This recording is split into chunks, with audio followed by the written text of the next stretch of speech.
여기 우리 할아버지들 많이 와서 앉아 계신데, 여러분들 오늘 강의 다 까먹어도 좋아. 정말로 다 까먹어.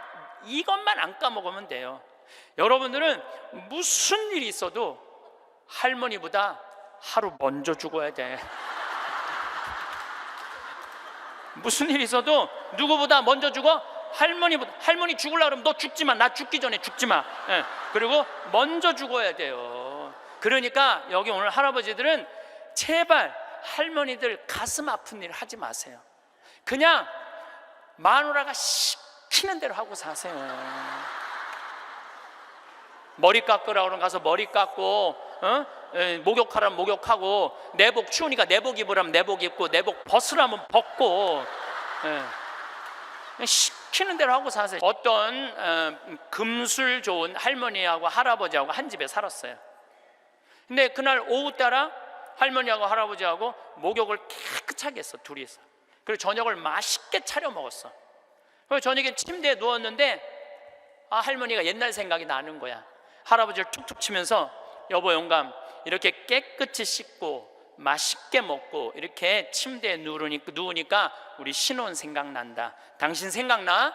신혼 때 당신 이렇게 냉랭하지 않았어. 당신 신혼 때 잘 때 내 손 꼭 잡아주던 거 생각나 안 나? 딱 그런 거예요. 할아버지 가만히 생각해보니까 손을 잡아줘야 될 것 같은 거야. 그래서 할머니 손을 싹 잡았어요. 그랬더니 할머니가, 여보 영감, 당신이 내 손 잡아주니까 너무 행복하다. 근데 당신 생각나? 당신 신혼 때 이렇게 내 손 잡는 걸로 끝내지 않았어. 당신 잘 때마다 꼭 내 볼에 뽀뽀해 주던 거 생각나 안 나? 딱 그런 거예요. 생각해보니까 뽀뽀도 해줘야 될 것 같은 거야. 그래서 할아버지가 할머니 손을 쫙 잡은 상태에서 고개를 돌려서 뽀뽀를 쭉 해줬어요. 근데 할머니가 너무 여보 영감, 당신이 내 볼에 뽀뽀해 주니까 나 새댁된 기분이야. 너무 행복하다. 여보 영감 너무 고마워. 근데 여보 영감, 당신 생각나? 당신 신혼 때 내 볼에 뽀뽀하는 걸로 끝내지 않았어. 당신 그 이루 내기 잘근잘근 애무해 주던 거 생각나 안 나? 딱 그런 거예요. 그랬더니 그때서 할아버지가 얼굴이 울그락불그락 하면서 확 이불을 내던지고 나가버린 거예요. 그래갖고 할머니가, 여보 영감 어디가? 문 열고 나가는 할아버지한테. 그랬더니 할아버지가 딱 문지방에 서서 할머니를 딱 째려보고 이렇게 말을 했어요. 기다려, 이빨 갖고 올 테니까. 딱 그랬다는 거 아니에요. 우리가 죽는 날만 기다리는 사람은 사는 게 재미가 하나도 없어요. 죽는 날만 기다리는 사람은. 근데 이분은 65살에 은퇴하고 나는 죽는 날을 이제 죽을 거야. 그리고 몇 년 동안 죽는 날을 기다렸느냐면 30년 동안 죽는 날을 기다린 거야. 95살까지. 그냥 30년 동안 돌아보니까 그 30년이 너무나 멀쩡했거든. 그 너무 아까워. 30년이. 내가 죽는 날만 기다리지 말고 65살서부터 95살 때까지 정말로 먹고 마시고 놀았다면 얼마나 행복했겠어요. 근데 이분은 그러지 못했던 거예요. 늘 드리는 말씀이지만 이제 60 되신 분들은 100살까지 삽니다. 60 되신 분들은 40년 남았어요. 50 되신 분들은 110살 삽니다. 내가 51인데 내가 몇 년 남았느냐면 59년 남았어요. 내가 59년. 이제까지 산 것도 아니에요. 40살들은 120살까지 살 겁니다. 그제 여러분들 먹는 당뇨병 안에, 그 약 안에 기가 막힌 좋은 물질이 있대요. 당뇨병 안에. 그래서 그 약을 잘만 이제 컨트롤하면, 그 약을 잘 먹으면 120살까지 사는데 별 문제가 없다는 거예요. 러시아에서는 노화 물질을 느리게 하는 약을 개발해낸 거예요. 그래서 이 약을 먹으면 70살이 돼도 안 늙는 거야. 70살이 돼도 20살 같이 몸매가 좋고 피부도 좋다는 거예요. 이제 이 약을 먹기 시작하면은, 제가 아까 말씀드렸듯이 세상은 완전히 새로운 세상이 펼쳐지고 있는 거예요. 그래서 미래 학자들이 앞으로는 애를 몇 살에 낳는 게 가장 합리적이냐면은 70살에 낳는 게 가장 합리적이라는 거예요. 70살에 애를 낳는 게. 그래서 저는 여기에 전적으로 동의합니다. 여기 지금 70, 80 되신 분들 다 20살에 시집 가셔서 애 낳고 살았을 거예요. 그럼 생각을 해봐요. 20살에 애 낳았고 행복한 거냐? 애 한 살 때 행복하고 그 다음부터 자식 때문에 평생 속 새까맣게 끓고 사는 거예요. 여기 있는 분들 말을 안 해서 그렇지 얘기해보면은요, 지금 평생 자식 때문에 속 썩고 사는 분들 많을 거예요. 생각을 해봐라. 내가 100살까지 살면은 20살서부터 100살까지 80년 동안 자식 때문에 속 썩고 사는 게 나요? 아니면은 늙음하게 70에 나가고 한 30년 보다가 죽는 게 나요? 어느 게 나요? 어느 게 나요?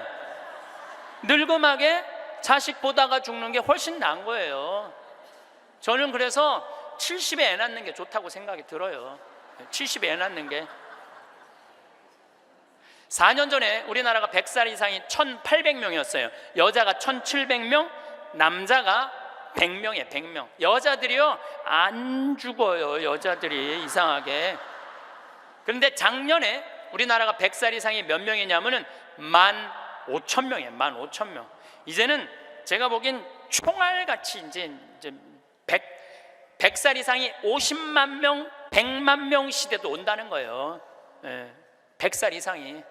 근데 80살까지는 괜찮아요. 오래는 데도 있고 갈 때도 있고. 근데 80살이 넘으면은 갈 데도 없고 올 데도 없어요. 80살이 넘으면은. 그러니까 80살 넘는 분들 대부분은 어떻게 사느냐 하면은 뒷방에 앉아갖고 하루 종일 앉아있는 거. 뒷방에 앉아갖고. 그럼 뒷방에 하루 종일 앉아있는 분들 웃을 것 같아? 안 웃을 것 같아? 안 웃어요. 웃을 일이 있어요? 혼자 하하하 하고 뭐 방에서 뭐 하고 그렇게 웃어요? 안 웃어요. 그러니까 하루 종일 한 번도 안 웃는 건 문제도 아니야.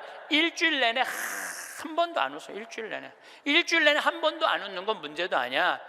80살에서부터 90살까지 10년 동안 한 번도 안 웃고 사는 할머니들 많아요. 그런 할머니들은 90살 때 보면 얼굴이 어떤 줄 알아요? 이러고 산다니까.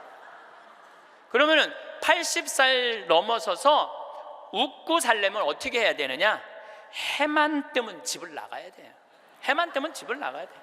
해만 뜨면 집을 나가서 경복궁을 가든 덕수궁을 가든 창덕궁을 가든 온양온천을 가든 파리를 가든 뉴욕을 가든 이스라엘을 가든 돌아다녀야 돼. 이렇게 돌아다닐 수 있을 때까지 돌아다니는 할머니들은 죽을 때 어떻게 죽는지 알아요? 지쳐서 죽는다니까. 지쳐서. 95살 때쯤에 나는 힘들어서 도저히 못 살겠다, 나는 이제 죽어야 되겠다 라고 지쳐서 죽는다니까. 죽을 땐 지쳐서 죽어야 돼요.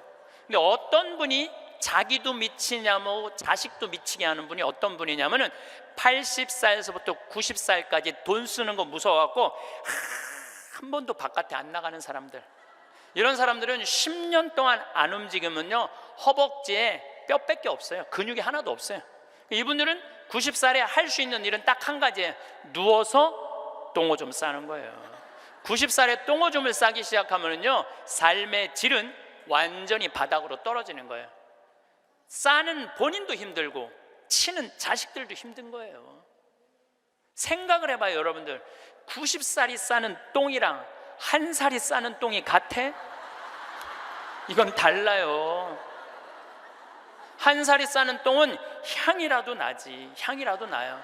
90살이 싸는 똥은 서로 못 견디는 거예요. 여러분들이 자식한테 줄 수 있는 최고의 선물은 뭔 줄 아세요? 내 발로 마지막까지 화장실 가 주는 게 자식한테 줄 수 있는 마지막 선물이에요. 그러려면 어떻게 해야 돼? 나가야 돼. 무조건 돌아다녀야 돼요. 무슨 돈으로? 집 잡혀서 돌아다녀요. 집 잡혀서 돌아다니세요. 자식한테 물려줄 생각하지 말고. 여러분들이 만약에 70살에 다 살았다고 생각하고 자식들한테 재산을 물려주는 순간 여러분들은 자식 잃어버리고 재산 잃어버리고 인생 잃어버리는 거예요. 여러분들 70살에 자식들한테 재산 주면은 자식이 계속 찾아오고 용돈 주고 찾아와요? 안 찾아와요? 용돈도 안 주고요 찾아오지도 않아요. 그래서 이번 10월 2일 날 노인의 날 무슨 법이 발효가 됐느냐면 불효자 방지법이 발의가 됐어요. 불효자 방지법. 불효자 방지법이 뭐냐면은 내가 재산 주고 다 줬는데 집도 줬는데 자식이 용돈도 안 주고 찾아오지도 않으면 내가 준 재산, 내가 준 집을 다시 찾아올 수 있는 법 아니에요. 그냥 다시 찾아올 수 있는 거. 넌 용돈도 안 주고 나 책임도 안 지니까 원래 내 자산이니까 내 다시 갖고 올게.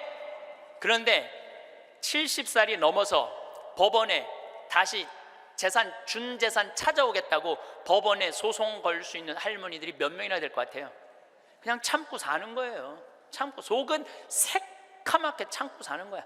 그러니까 가만히 보니까 만만한 게 나야, 나. 왜냐하면 저 신부님한테 찾아가면 저 신부님은 나를 받아줄 것 같은 생각이 드는 거지.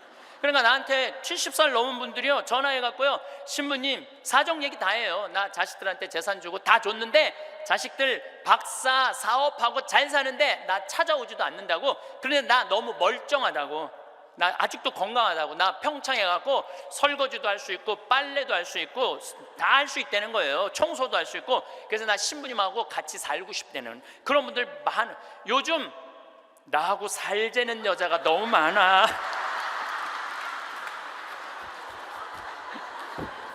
일년에 500명도 더 되는 것 같아. 그래서 제가 그 편지들을요 지금은 다 모아놔요. 왜 모아놓냐면 그 내용이 기가 막혀요. 내용이, 내가 신부님 자식을 어떻게 키워서 어떻게 성공시키고 어떻게 재산을 물려줬는데 나한테 이럴 수가 있느냐고 그렇게 구구절절 편지 쓰는 분이 많아요. 그런데 그 자식 재산은 찾아올 생각하지 않고 내가 자식보다 낫게 생각이 드는 거지. 나하고 살자고, 나하고 살자고. 내가 직접 받은 전화인데 85살 된 할머니예요. 85살 됐는데 70에 아들이 그러더래요. 어머니, 나 이제 어머니 어차피 모셔야 되고 어머니도 이제 나하고 같이 살아야 되지 않느냐. 그러니까 나 5천만 원 있고 어머니 3억 있는데 그 돈 나한테 주면은 내가 아파트 분양 받아서 어머니 모시고 살겠다고. 자기는 5천만 원 투자하고 엄마는 3억 투자하고 자기가 모시고 살겠다고. 자기가 들어가서 사는 건데 말은 자기가 모시고 산다고. 근데 이 할머니가 이런 생각이 들었대요. 내가 살면 얼마나 사나? 아들이 아파트 얻겠다는데, 그래서 그 3억을 주고 들어가서 살기 시작했대요. 여러분들, 나이를 먹어서 자식이 내 집에 들어와서 사는 거랑 내가 자식 집에 들어가서 사는 거는 하늘과 땅 차이예요. 하늘과 땅 차이예요. 만약에 자식이 들어와서 사는데 마음에 안 들잖아요? 나가라고 그러면 돼. 근데 만약에 내가 자식하고 같이 살겠다고 합쳤는데 자식이 너무 마음에 안 들어, 며느리가 너무 마음에 안 들어. 그리고 대개 80된 분들은 며느리가 몇 살쯤 되냐면 60살쯤 돼요. 이 60살쯤 되는 며느리는 눈에 뵈는 게 없는 사람들이에요. 그럼 누가 나가야 돼? 80살짜리가 들고 나가야 돼요. 80살짜리가 나가야 돼요. 이게 현실이에요, 현실. 제가 며칠 전에도 들은 얘기예요. 6억을 들고 할머니가 아들 집으로 들어갔대요. 아들 집으로 6억을 들고 들어가든 60억을 들고 들어가든 그건 아무 상관이 없어요. 자식 집에 들어가서 사느냐 안 사느냐, 그게 중요한 거예요. 그런데 6억을 들고 들어갔는데 냉장고에 있는 사과도 마음대로 못 먹겠더라는 거예요. 왜냐하면 이거 혹시 며느리가 손자 주려고 갖다 놓은 거 아닌가. 그래서 전화를 했는데요. 얘야, 나 이거 먹어도 되느냐고. 왜 그러고 사느냐 이거예요. 그냥 혼자 편안하게 6억짜리면 3억짜리 아파트 가고 3억은 은행에다 넣어놓고 한 달에 100만 원만 써도 30년을 먹고 살 수 있는데 왜 그렇게 사느냐 이거예요. 그리고 이제 여러분들의 인생의 주인공은 누구냐면 여러분들이에요. 자식이 여러분들 효도할 수 없어요. 이제는 효도는 할 수 없는 세상이에요. 제가 아주 단언을 합니다. 여러분들, 효도는 할 수도 없고 받아 먹을 수도 없는 세상이에요. 생각을 해봐요. 여러분들 110살까지 산다고 생각을 해봐. 110살 먹은 엄마가 90살 먹은 아들한테 전화해갖고 얘야, 너 왜 나 요즘 안 찾아와? 그러면은 90살 먹은 아들이 당황스러울 거예요. 엄마 아직도 안 죽은 건가? 죽었는지 안 죽었는지 지금 헷갈리는데, 가끔씩 엄마가 전화해갖고 너 왜 나 안 찾아오냐면 아들이 90살 먹은 아들이 당황스러울 것 같아요, 안 당황스러울 것 같아요? 살았는지 죽었는지도 몰라요. 90살 된 아들은. 막말로 여기 계신 분들 지금 8, 90된 어머니 하루에 몇 번 생각해요? 떨어져 살면은 일주일에 한 번도 생각 안 할 때도 많을 거예요. 일주일에 한 번도. 근데 엄마는 오로지 자식만 생각하는 거야. 왜? 자기 인생을 살 줄 몰라서 그러는 거예요. 자아실현이 뭔지 몰라서 그런 거예요. 자아실현. 자기 인생을 산 사람은 자식이 있든 없든, 자식이 찾아오든 안 찾아오든 아무 상관없이 자기 인생을 살아요. 근데 자기의 삶이 없는 사람은 오로지 자식만 쳐다보고 110살 때도 90살 먹은 아들한테 너 왜 나 안 찾아와? 나 너밖에 없는데. 그럼 아들이 엄마가 지금 죽었다가 살아난 건지 살았다가 죽은 건지 이거 헷갈린다니까요. 아들이. 이제는 효도는 없는 시대, 효도는 없는 시대예요.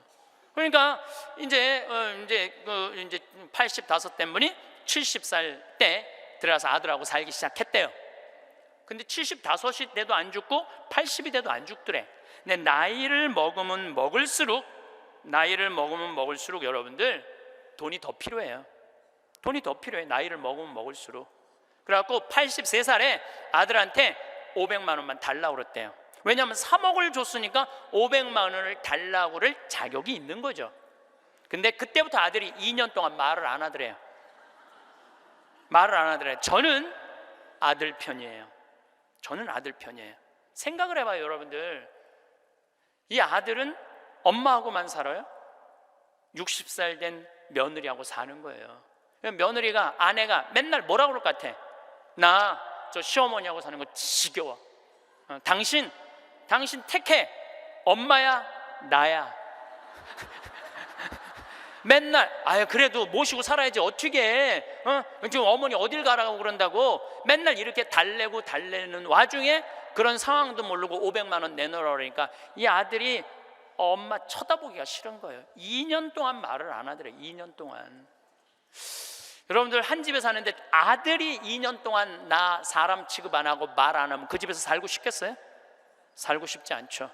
그러니까 나이를 먹으면 또 어떤 문제가 있냐면 안 보이죠, 안 들리죠, 기억력 까무락까무락 끓죠, 여기 아프죠, 저기 아프죠.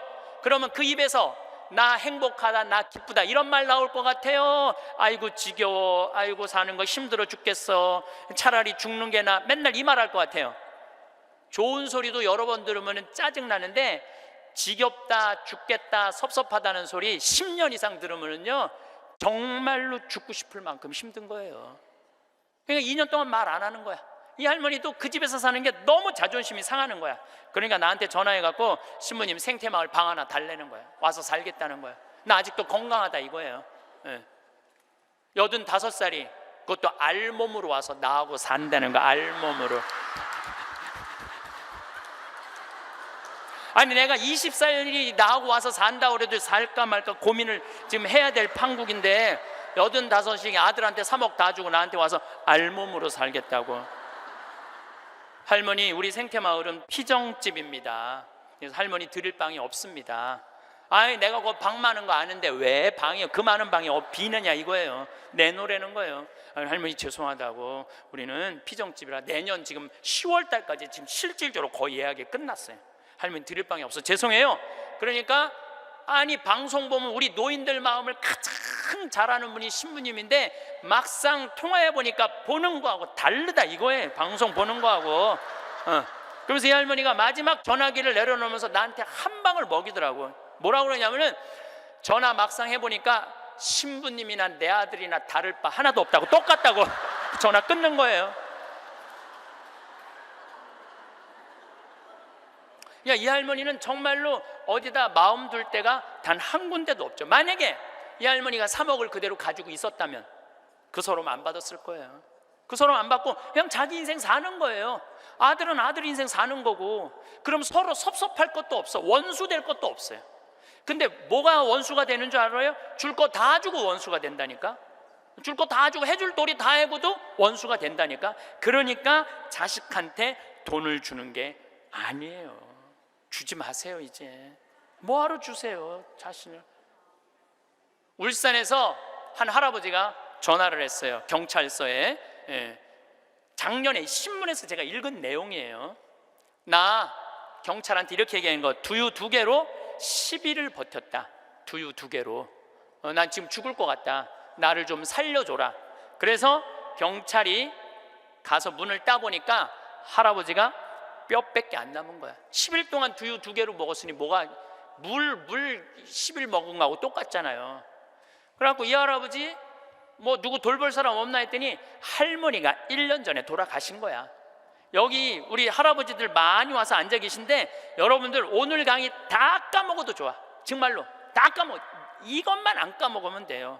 여러분들은 무슨 일이 있어도 할머니보다 하루 먼저 죽어야 돼.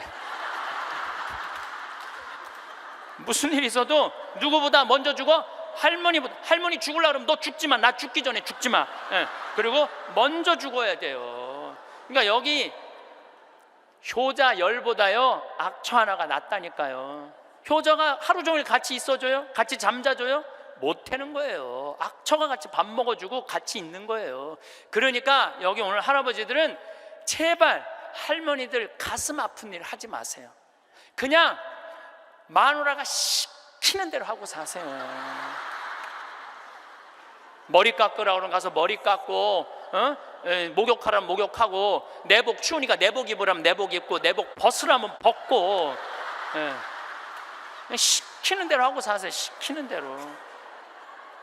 근데 이 할머니가 1년 전에 돌아가신 거예요.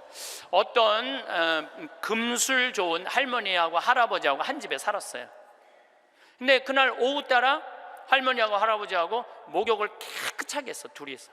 그리고 저녁을 맛있게 차려 먹었어. 그래서 저녁에 침대에 누웠는데 할머니가 옛날 생각이 나는 거야. 할아버지를 툭툭 치면서 여보 영감, 이렇게 깨끗이 씻고 맛있게 먹고 이렇게 침대에 누우니까 우리 신혼 생각난다. 당신 생각나? 신혼 때 당신 이렇게 냉랭하지 않았어. 당신 신혼 때 잘 때 내 손 꼭 잡아주던 거 생각나 안 나? 딱 그런 거예요. 할아버지 가만히 생각해보니까 손을 잡아줘야 될 것 같은 거야. 그래서 할머니 손을 싹 잡았어요. 그랬더니 할머니가 여보 영감, 당신이 내 손 잡아주니까 너무 행복하다. 근데 당신 생각나? 당신 신혼 때 이렇게 내 손 잡는 걸로 끝내지 않았어. 당신 잘 때마다 꼭 내버려 뽀뽀해 주던 거 생각나 안 나? 딱 그런 거예요. 생각해 보니까 뽀뽀도 해줘야 될 것 같은 거야. 그래서 할아버지가 할머니 손을 쫙 잡은 상태에서 고개를 돌려서 뽀뽀를 쭉 해줬어요. 근데 할머니가 너무 여보 영감, 당신이 내버려 뽀뽀해 주니까 나 세댁된 기분이야. 너무 행복하다. 여보 영감 너무 고마워. 근데 여보 영감, 당신 생각나? 당신 신혼 때 내버려 뽀뽀하는 걸로 끝내지 않았어. 당신 그 이루 내기 잘근잘근 애무해 주던 거 생각나 안 나? 딱 그런 거예요. 그랬더니 그때서 할아버지가 얼굴이 울그락불그락 하면서 확 이불을 내던지고 나가버린 거예요. 그래갖고 할머니가 여보 영감 어디가? 문 열고 나가는 할아버지한테. 그랬더니 할아버지가 딱 문지방에 서서 할머니를 딱 째려보고 이렇게 말을 했어요. 기다려, 이빨 갖고 올 테니까. 딱 그랬다는 거 아니에요. 이제 여러분들 노인들은요 부부밖에 없어요. 정말 부부가 귀하게 여겨야 되는 거예요. 그런데 이 할머니가 1년 전에 돌아가신 거예요. 딸은 하나 있는데 교통사고를 하고 인사불성이 된 거예요. 딸은 인사불성이 된 거예요. 누구 돌볼 사람 없나 했더니 이 할아버지 3층짜리 빌딩을 갖고 있었던 할아버지야. 3층짜리 빌딩을 갖고 있고 그 옆에 4평을 달아서 거기서 폐지를 모으고 살았던 거예요. 거기서 월세도 나오는데 이 할아버지는 버는 법은 배웠는데 쓰는 법을 못 배운 할아버지예요. 쓰는 법을 못 배운 할아버지. 여기 계신 분들도 많습니다. 많아요. 정말로 개처럼 벌어서 짐승같이 써야 되는데 개처럼 벌어서 개처럼 쓰는 사람들 많아요. 제대로 돈의 가치답게 쓰지 못한 분들 너무너무 많아요.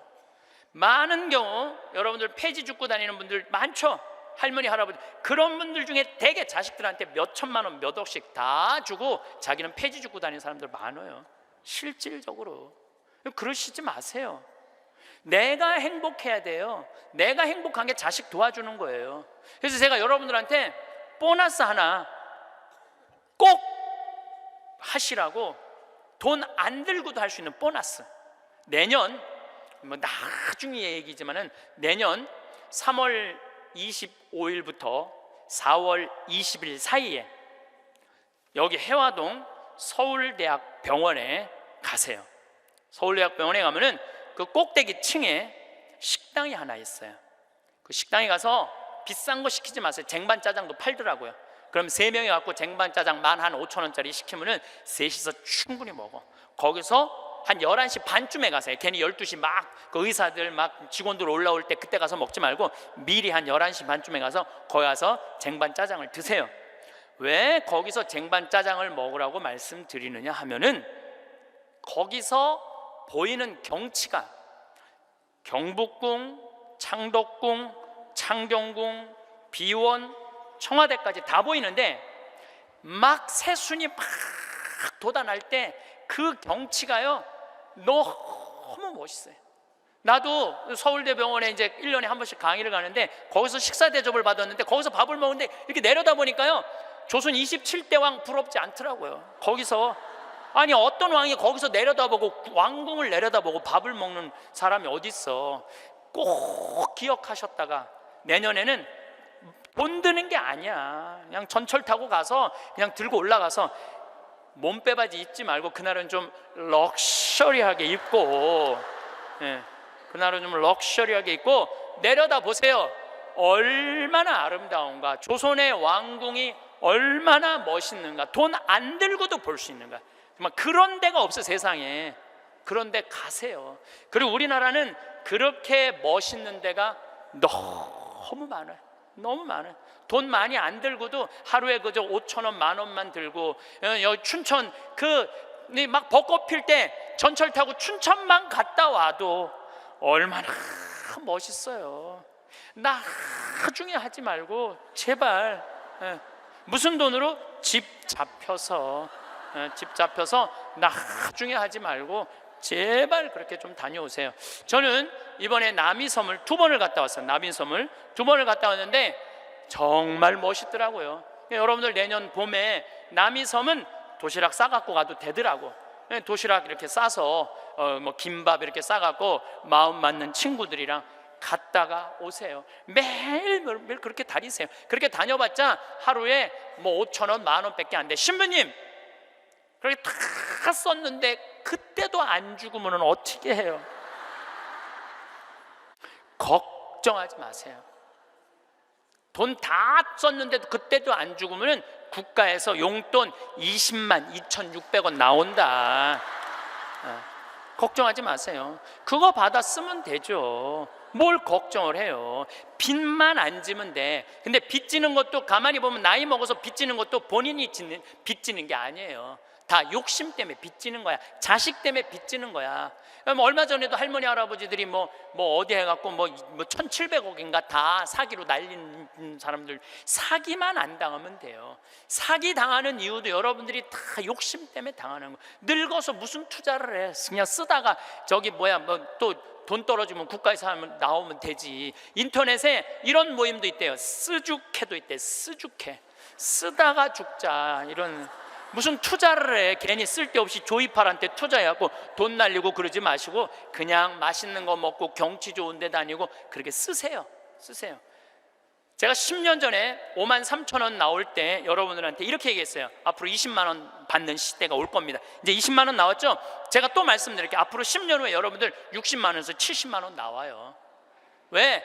우리나라하고 경제가 비슷한 나라들은 다 지금 노인연금이 60에서 70만 원 정도 다 나와요. 우리나라하고 경제가 비슷한 나라들은. 우리나라만 안 하고 있는 거예요. 우리나라만 노인들한테도 안 하고 경찰한테도 안 하고 뭐 청소하는 사람들 아주 돈 안 주는 거지. 이거 다 올라와야 돼. 그리고 지금 기업에 있는 돈들 다 세금으로 뺏어갖고 그 돈 힘든 사람들한테 다 나눠줘야지 선진국으로 가요. 선진국으로 가는 길은 그 길밖에 없어요.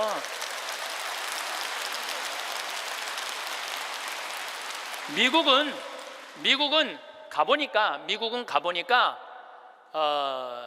할머니 한 분이 95살 먹은 할머니야. 이번 LA 갔는데 나한테 용돈을 $1,000를 주더라고요. 정말로 나이 많으신 분이야.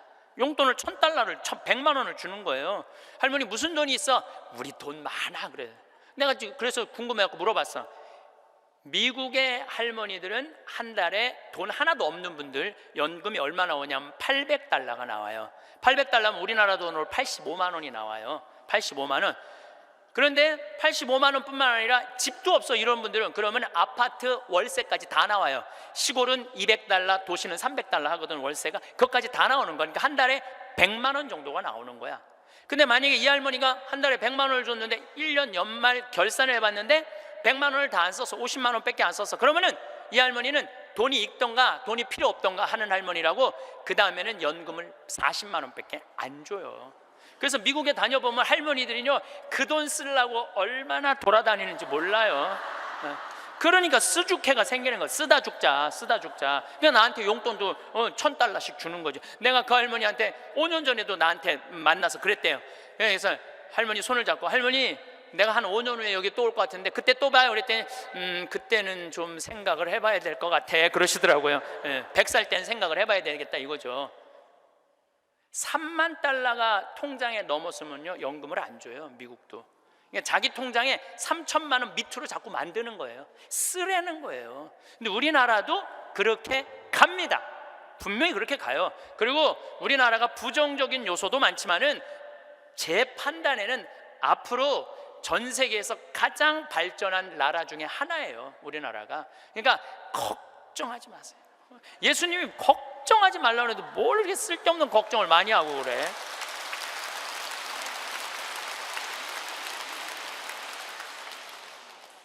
자식한테 재산 물려주지 마시고 여러분들 쓰고 싶은 거 다 쓰세요.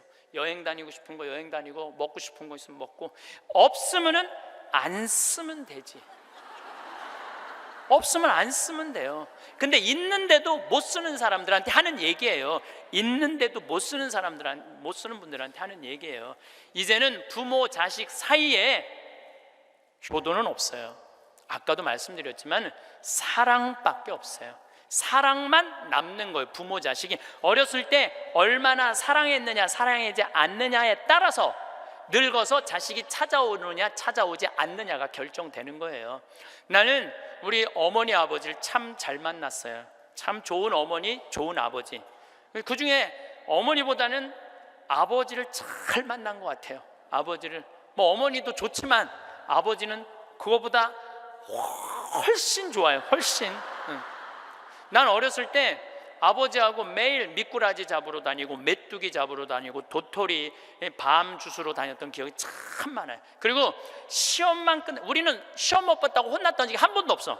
그런데 어쨌든 시험만 끝나면 아버지가 짜장면을 사서 초등학교 때 우리는 항상 나는 한 달에 한 번은 아버지하고 짜장면을 먹으러 갔어요. 내가 2년 전에 우리 형이 둘이거든요. 형들한테 이제 무슨 같이 놀면서 나 어렸을 때 아버지가 시험 끝나면 꼭 짜장면을 사줬어. 나 막내라 그렇게 사줬는 것 같아. 그랬더니 형들이 그러는 거예요. 너도 먹었냐? 우리도 시험 끝나면 꼭 먹었는데 그러더라고요. 생각해보니까 열받더라고요. 나는 한 달에 한 번 먹고 아버지는 한 달에 3번씩이나 먹었던가 생각을 해보니까. 그러니까 어렸을 때 미꾸라지도 어떻게 잡았느냐면은 논에 보면 웅덩이 있죠 옆에 거기 물 다 퍼내. 아버지하고 바가지로 다 퍼내면 그 진흙 안에 미꾸라지 많어. 그럼 그거 탁 잡아다 그 잡는 그 느낌이 얼마나 좋은지 몰라요. 미꾸라지가 진흙을 딱 잡으면은 미꾸라지가 꾸물쭉꾸물쭉하고 막 생기는 거 있잖아요. 우렁도 있고 참 행복한 시절 보냈어요. 그러니까 이제 아버지를 생각하면은 참 마음이 따뜻해요. 아버지를 생각하면. 근데 중학교 3학년 때 내가 옥상에서 밤에 담배를 피고 있는데 어험 소리가 들리더라고. 어험 소리가. 고개를 돌려보니까 아버지 뒷모습이야. 아버지가 내 담배 피는 걸 보고 내려가신 거예요. 너무 미안하더라고요.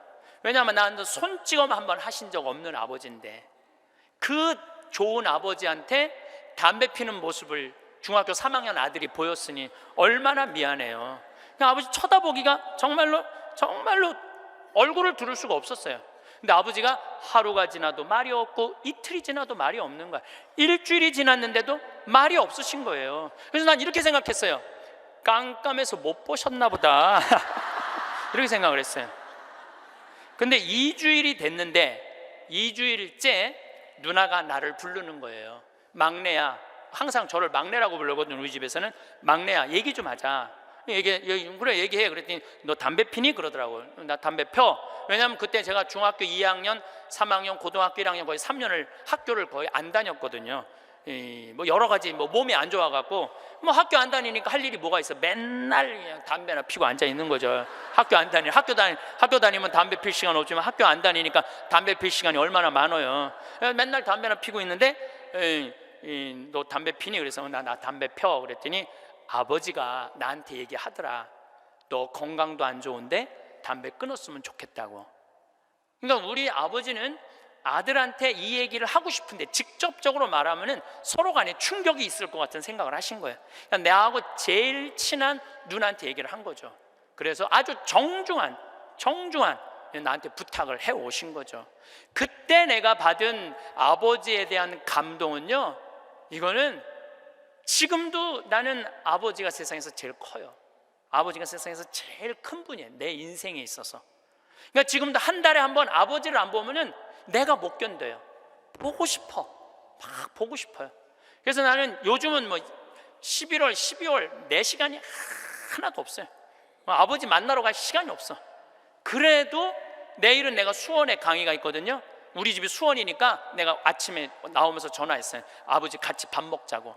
그러니까 아버지하고 밥을 먹고 아버지를 쳐다보고 있으면 내가 행복해. 우리 아버지는 나이가 85살이에요 나는 해가 가면 갈수록 아버지가 더 좋아요. 해가 가면 갈수록. 나 시간 남은 수원 가서 여자 안 만나요. 아버지 만나지. 근데 아버지가 지난 10월 달에 우리 생태마을에 오셔서 산에 가셔서 산삼을 2뿌리를 캐갖고 오셨어요. 아들 준다고, 나 준다고 2뿌리를 캐갖고 오셨어요. 그런데 그런 거조차도 나는 오랫동안 기억에 남을 거예요. 우리 아버지는 지금 산에 가갖고 바위 틈에 그 꽃을 산삼 그거를 잎을 보셔갖고 그걸 캐갖고 이 손마디보다 약간 두꺼운 걸 2개를 캐갖고 오셨는데, 지금도 나는 아버지가 90살이 되든 95살이 되든 100살이 되든 아버지를 보고 싶은 마음은 변함이 없을 거라고 생각을 해요. 아버지를 보고 싶은 마음은. 왜냐하면 너무너무 사랑하니까. 앞으로는 여러분들 앞으로 펼쳐질 세상에 여러분들 자식한테 효도해라, 나 찾아와라 이런다고 자식이 찾아올 것 같아? 지금 부모 안 찾아가는 자식이 650만 명 중에 125만 명이 부모 안 찾아가요. 추억이 있어야지. 먹고 마시고 놀았던 기억이 있어야지. 늙은 아버지하고 먹고 마시고 노는 거예요. 성서 잘 묵상해 보세요. 내가 이거 첫째 시간, 이게 6강인데 첫째 시간에 먹고 마시고 노는 일이 얼마나 중요한지 아주 잘 설명을 해놨어요. 여러분들 그걸 한번 보세요. 예수님이야말로 우리를 진정으로 사랑하는 우리 진정한 왕이야. 정말 왕이 백성이랑 먹고 마시고 놀잖아요. 그럼 백성의 속마음을 다 알아요. 백성을 위로할 수 있는 거예요. 그러니까 우리의 왕이야말로, 요즘 대림절 지내시죠? 우리의 왕이야말로 진정한 왕이에요. 우리랑 먹고 마시고 노니까. 왕이 나하고 먹고 마시고 놀면 여러분 가슴 설레지 않아요? 우리나라 지금 대통령이 백성들하고 여러분들하고 매일 먹고 마시고 놀면서 여러분들 속사정 이해해 준다 그러면은 그 대통령한테 목숨 바칠 것 같아, 안 바칠 것 같아? 대통령이 나하고 지금 청와대에서 와갖고 여러분들하고 여기 명동에서 같이 매일 먹고 마시고 놀면 목숨 바칠 것 같아, 안 바칠 것 같아요? 바치죠? 예수님한테 왜 여러분 예수님한테 목숨 바치는 분들이죠? 우리의 임금이야말로 진정한 킹 오브 킹, 왕 중의 왕이다. 저는 요즘 이 먹고 마시고 노는 거 묵상하면서 예수님을 더 사랑하게 됐어요. 참 좋으신 분이에요. 해리 리버맨이라는 할아버지가 있어요. 이 할아버지는 나이가 몇 살이냐면은 104살에 돌아가셨어요. 미국, 원래는 유태인이야. 폴란드에서 너무너무 가난하게 살다가 어디로 갔느냐면은 미국으로 이민을 가갖고 뭐 정말 일을 많이 했어. 제조업도 하고. 근데 이제 77살에 은퇴를 했어요. 돈도 많이 벌고. 그래갖고 이제 미국에도 노인정이 있어요. 매일 노인정에 가갖고 할 일이 없으니까 맨날 체스를 뒀어요. 근데 81살에 같이 체스 두던 친구가 아파갖고 안 나와갖고 하루 종일 멍 때리고 있는데 거기에 자원봉사자가 할아버지 친구 안 나왔다고 하루 종일 가만히 앉아있지 말고 옆에 화실이 있는데 그 화실에 가서 그림 좀 공부 좀 해보고 그림 좀 그려보라고 그럽니다. 그랬더니 이 할아버지가 이런 말을 해요. 나는 태어나서 지금까지 단 한 번도 붓을 잡은 적이 없다. 먹고 살기 바쁜데 무슨 붓을 그리냐. 물감이 어떻게 생겼는지도 모르고 도화지, 캔버스가 어떻게 생겼는지도 모른다. 근데 내가 무슨 그림을 그리냐. 이 81살 나이에. 그래도 할아버지 한번 가서 구경이나 해보시라고. 그래서 할아버지를 살살 꼬셔서 화실에 갔어요. 근데 이 할아버지가 화실에 가서 붓을 보고 물감을 보고 캔버스를 보는 순간 어떤 생각이 들었느냐 하면은 어렸을 때 폴란드의 그 아름다운 경치를 그리고 싶었던 거야. 그래서 붓을 들어 그림을 그리기 시작을 했어요. 근데 이 할아버지가 색깔을 조합하고 그림을 그리는데 프랑스의 샤갈이라는 화가보다도 그림을 더 잘 그리는 거야. 그래서 이 할아버지 별명이 미국의 샤갈이에요. 그래서 이 할아버지가 뭐 배울 것도 없어. 기본적인 몇 가지만 하고부터 전시회를 했는데 101살까지 전시회를 해요. 근데 101살까지 전시회를 하는데 나이 먹으면 보통 전시회하면은 동네에서 그런 식으로 하잖아요. 근데 이 할아버지는 그런 전시회가 아니야. 그런 전시회가 아니라 어떤 전시회냐면 미국의 모든 미술관이 와서 이 할아버지 그림을 소장하고 싶어서 경매를 할 정도로 유명한 전시회를 해요. 101살 때 20일에 전시회를 할 때 기자 400명이 모였대요. 기자들이 물어봤대요. 할아버지한테, 할아버지 어떻게 이렇게 20일에 걸쳐서 이 세계적인 그림을 그릴 수 있느냐고. 할아버지 대단하다고. 그랬더니 이 해리 리버맨이라는 할아버지가 이런 말을 해요. 나는 내 그림이 유명한지 안 유명한지 난 잘 모르겠다. 근데 나는 81살부터 101살까지 내 인생은 가장 찬란하고 가장 행복했다. 내가 이렇게 그림을 그리면서 내 101살까지 살 수 있었던 것은 내 인생의 최대의 축복이다. 그리고 이 할아버지는 104살에 세상을 떠나세요. 여기 계신 모든 분들 지금 안에 재능이 있을 것 같아요? 없을 것 같아요? 재능이 있어요. 지금 60, 70, 80 되신 분들도 재능이 다 있으세요. 오늘 아침에 잠깐 보니까 할머니들이 시집도 냈던데 이 한글 배워갖고 시집도 냈어요. 그런데 참 내가 보기에는 그분들 대단한 분들이에요. 뭔가를 나이를 먹어도 77살에 시금치네라는 시를 썼는데 참 멋있더라고요. 여기 계신 여러분들도 지금 안에 다 있어요. 다 있으니까 난 다 살았다, 죽을 날만 기다린다, 제발 이러지 마세요. 또 나중에 할 생각도 하지 말고 언제 해? 지금 하세요. 지금 책도 사서 읽고 글도 쓰고. 저는 문인 등단하고 이번엔 펜팔 회원이 됐어요. 글 쓰는 펜팔 회원이 됐어요.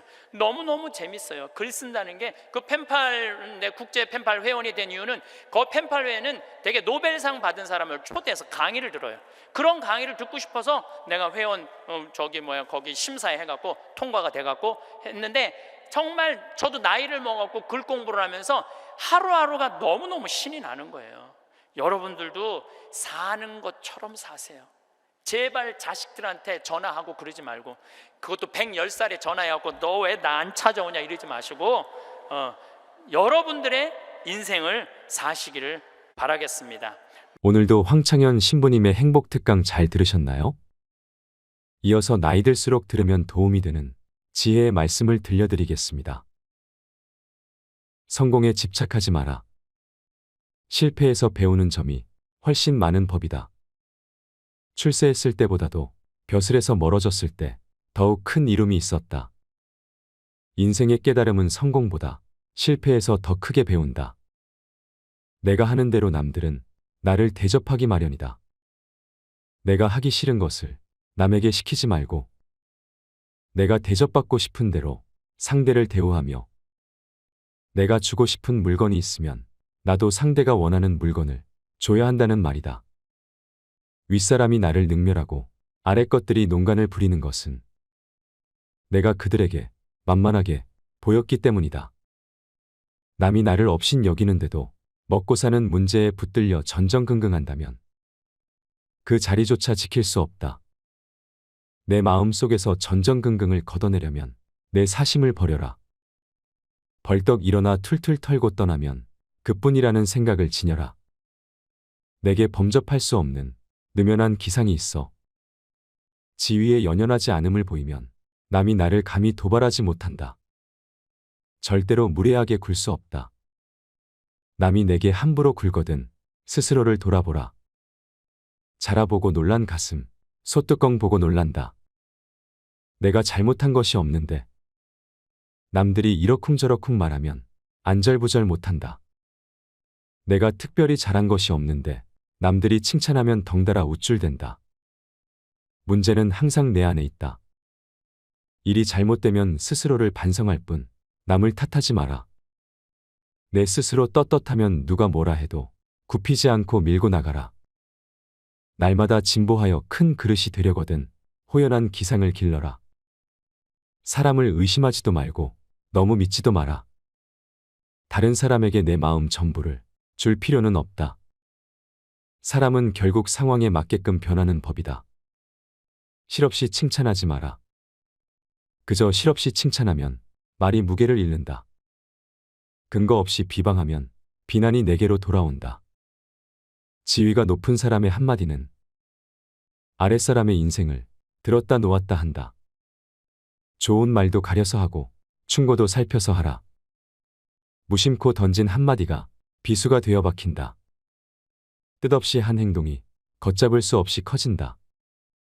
말과 행동이 사려 깊지 못해 원망을 사고 재앙을 부른다. 아무리 맛난 음식도 입에 들어가자마자 더러운 물건이 된다. 먹다 뱉은 음식은 아무도 거들떠보지 않는다. 음식이란 어차피 목구멍을 넘기기도 전에 더러워지고 뒷간에 가면 똑같다.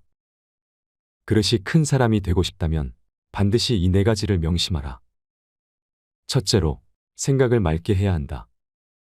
생각을 맑게 하는데도 불구하고 제대로 맑아지지 않으면 더욱 맑게 하고, 둘째로, 용모를 단정히 하라. 용모를 단정히 하는데도 불구하고 제대로 단정해지지 않으면 더욱 단정히 하고, 셋째로, 필요한 말만 하라. 말을 반드시 필요한 것만 말하되 말을 뱉은 다음 그것이 꼭 필요치 않은 것이었다 싶어지면 더욱 잔말을 줄이고, 넷째로, 무겁게 움직여라. 행동을 무겁게 하되 제대로 무거워지지 않으면 더욱 무겁게 하여 애써야 한다. 겸손은 사람을 머물게 하고 칭찬은 사람을 가깝게 하고 넓음은 사람을 따르게 하고 깊음은 사람을 감동케 하는 법이다. 경박함을 끊어라. 한두 끼 굶고 비쩍 마르거나 한 끼 배불리 먹고 금세 표가 나는 것은 천한 짐승들의 일이다. 상황의 작은 변화에 일희일비하는 것은 군자의 몸가짐이 아니다.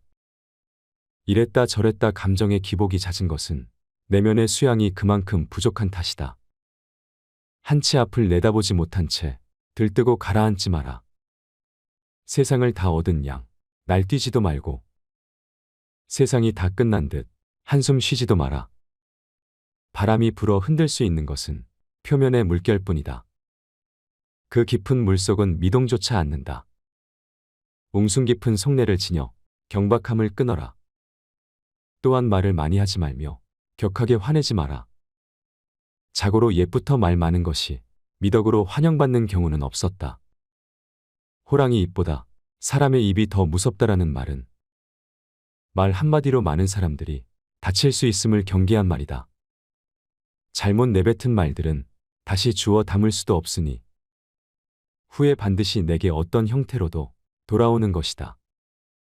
자기 안의 화를 다스릴 수 있어야 한다. 사람은 누구나 감정의 폭발을 억누르기 어려운 때가 있다. 그러나 한 가지 확실한 것은 흥분해서 자제력을 잃으면 그 분노는 자신의 몸을 망치는 도끼가 될 것임을 명심해야 한다. 흥분해서 자제력을 잃는다면 결코 그릇이 큰 사람이 되지 못하리라. 털려고 들면 먼지 없는 이 없고 덮으려고 들면 못 덮을 허물 없으되 누군가의 눈에 들기는 힘들어도 그 눈 밖에 나기는 한순간이다. 대중을 통솔하는 길은 위엄과 신용뿐이다. 대중을 통솔하기 위해 필요한 것은 위엄과 신용이다. 청렴한 모습을 보일 때 위엄이 생기며 청렴은 바로 공명정대함이다. 공명정대함은 마음에 치우침이 없는 것이다. 치우치지 않고 막힌 것이 없을 때 비로소 위엄을 확보할 수 있다. 또한 신용이 있어야 한다. 신용은 신뢰다.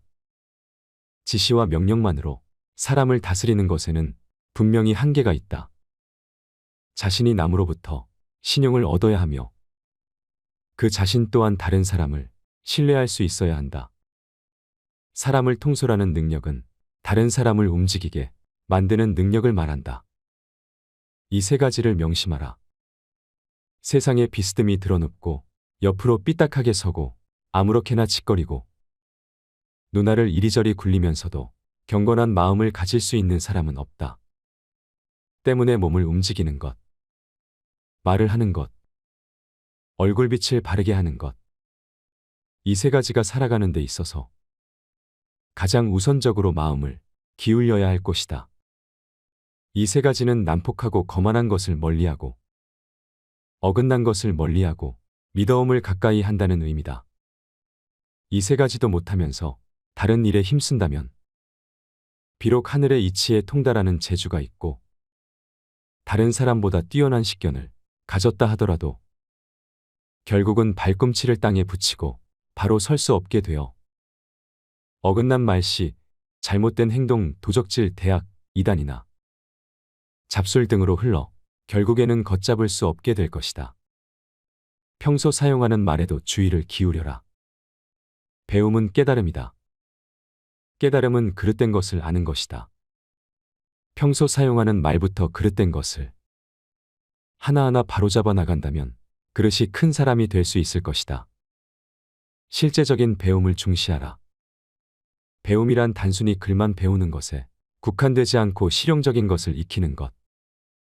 시대 상황에서 필요한 것들을 배우는 것이다. 변화된 시대상에 적응하고 변화를 이끌어가는 것이 바로 올바른 배움이 아니겠는가. 누구나 변화가 중요하다고 생각하지만 인간적 본능은 변화에 저항하는 경향이 강하다.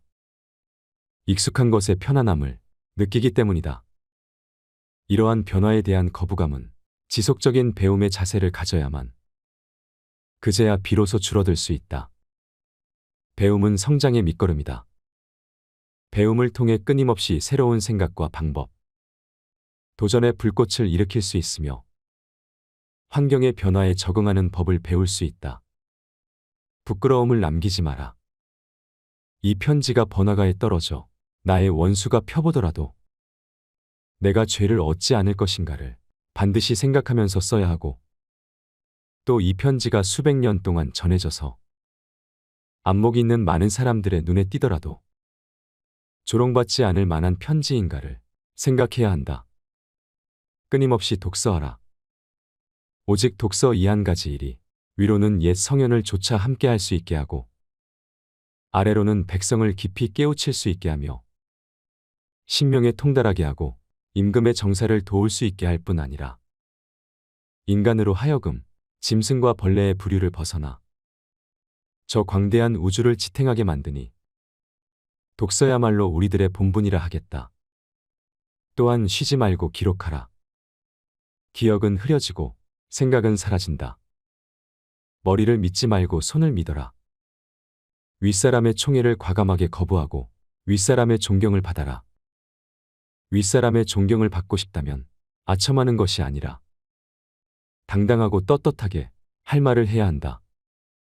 윗사람 앞이라고 주눅 들지 말고 아닌 것을 아니라고 얘기해야 한다. 아랫사람의 작은 잘못은 너그러이 용서하라. 아랫사람의 작은 잘못을 보고도 마치 말 못하는 사람인 것처럼 침묵을 지키고 화를 내지 말라. 말의 무게는 내가 생각하는 것보다 막중한 법이다. 침묵을 지키고 화를 낸다면 그들은 너를 대접하고 마음으로 존경하게 될 것이니 가볍게 움직이지 않아야 하는 법이다.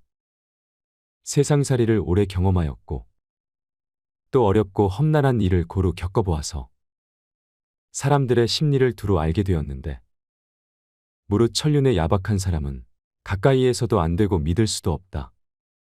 비록 충성스럽고 인정있고 부지런하고 민첩하며 온전성을 다하여 나를 섬겨주더라도 절대로 가까이에서는 안 된다. 이들은 끝내는 은혜를 배반하고 의를 잊어먹고 아침에는 따뜻이 대해주다가도 저녁에는 차갑게 변하고 만다. 대개 온 세상에서 깊은 은혜와 두터운 의리는 부모 형제보다 더한 것이 없는데 부모 형제를 그처럼 가볍게 버리는 사람이 벗들에게 어떠하리라는 것은 쉽게 알 수 있는 이치다. 너희는 이 점을 반드시 기억해 두도록 해라. 무릇 불효자는 가까이 하지 말고 형제끼리 우애가 깊지 못한 사람도 가까이에서는 안 된다. 사람을 알아보려면 먼저 가정생활을 어떻게 하는가를 살펴보면 된다.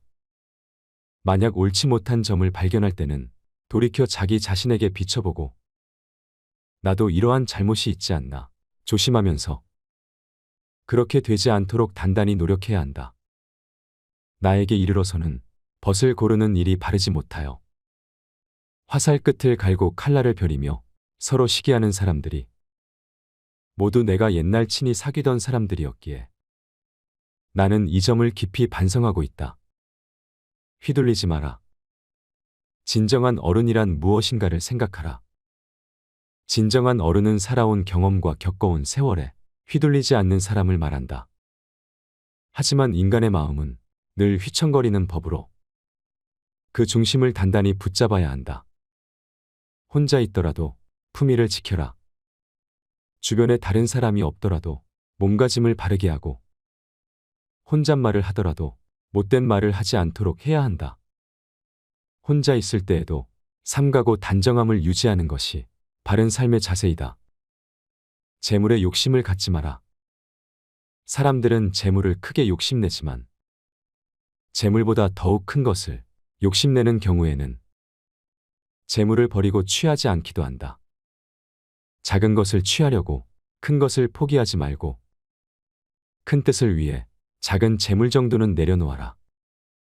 이것은 소탐대실에 대비해 대탐소실이라 할 수 있다. 탐욕을 경계하라.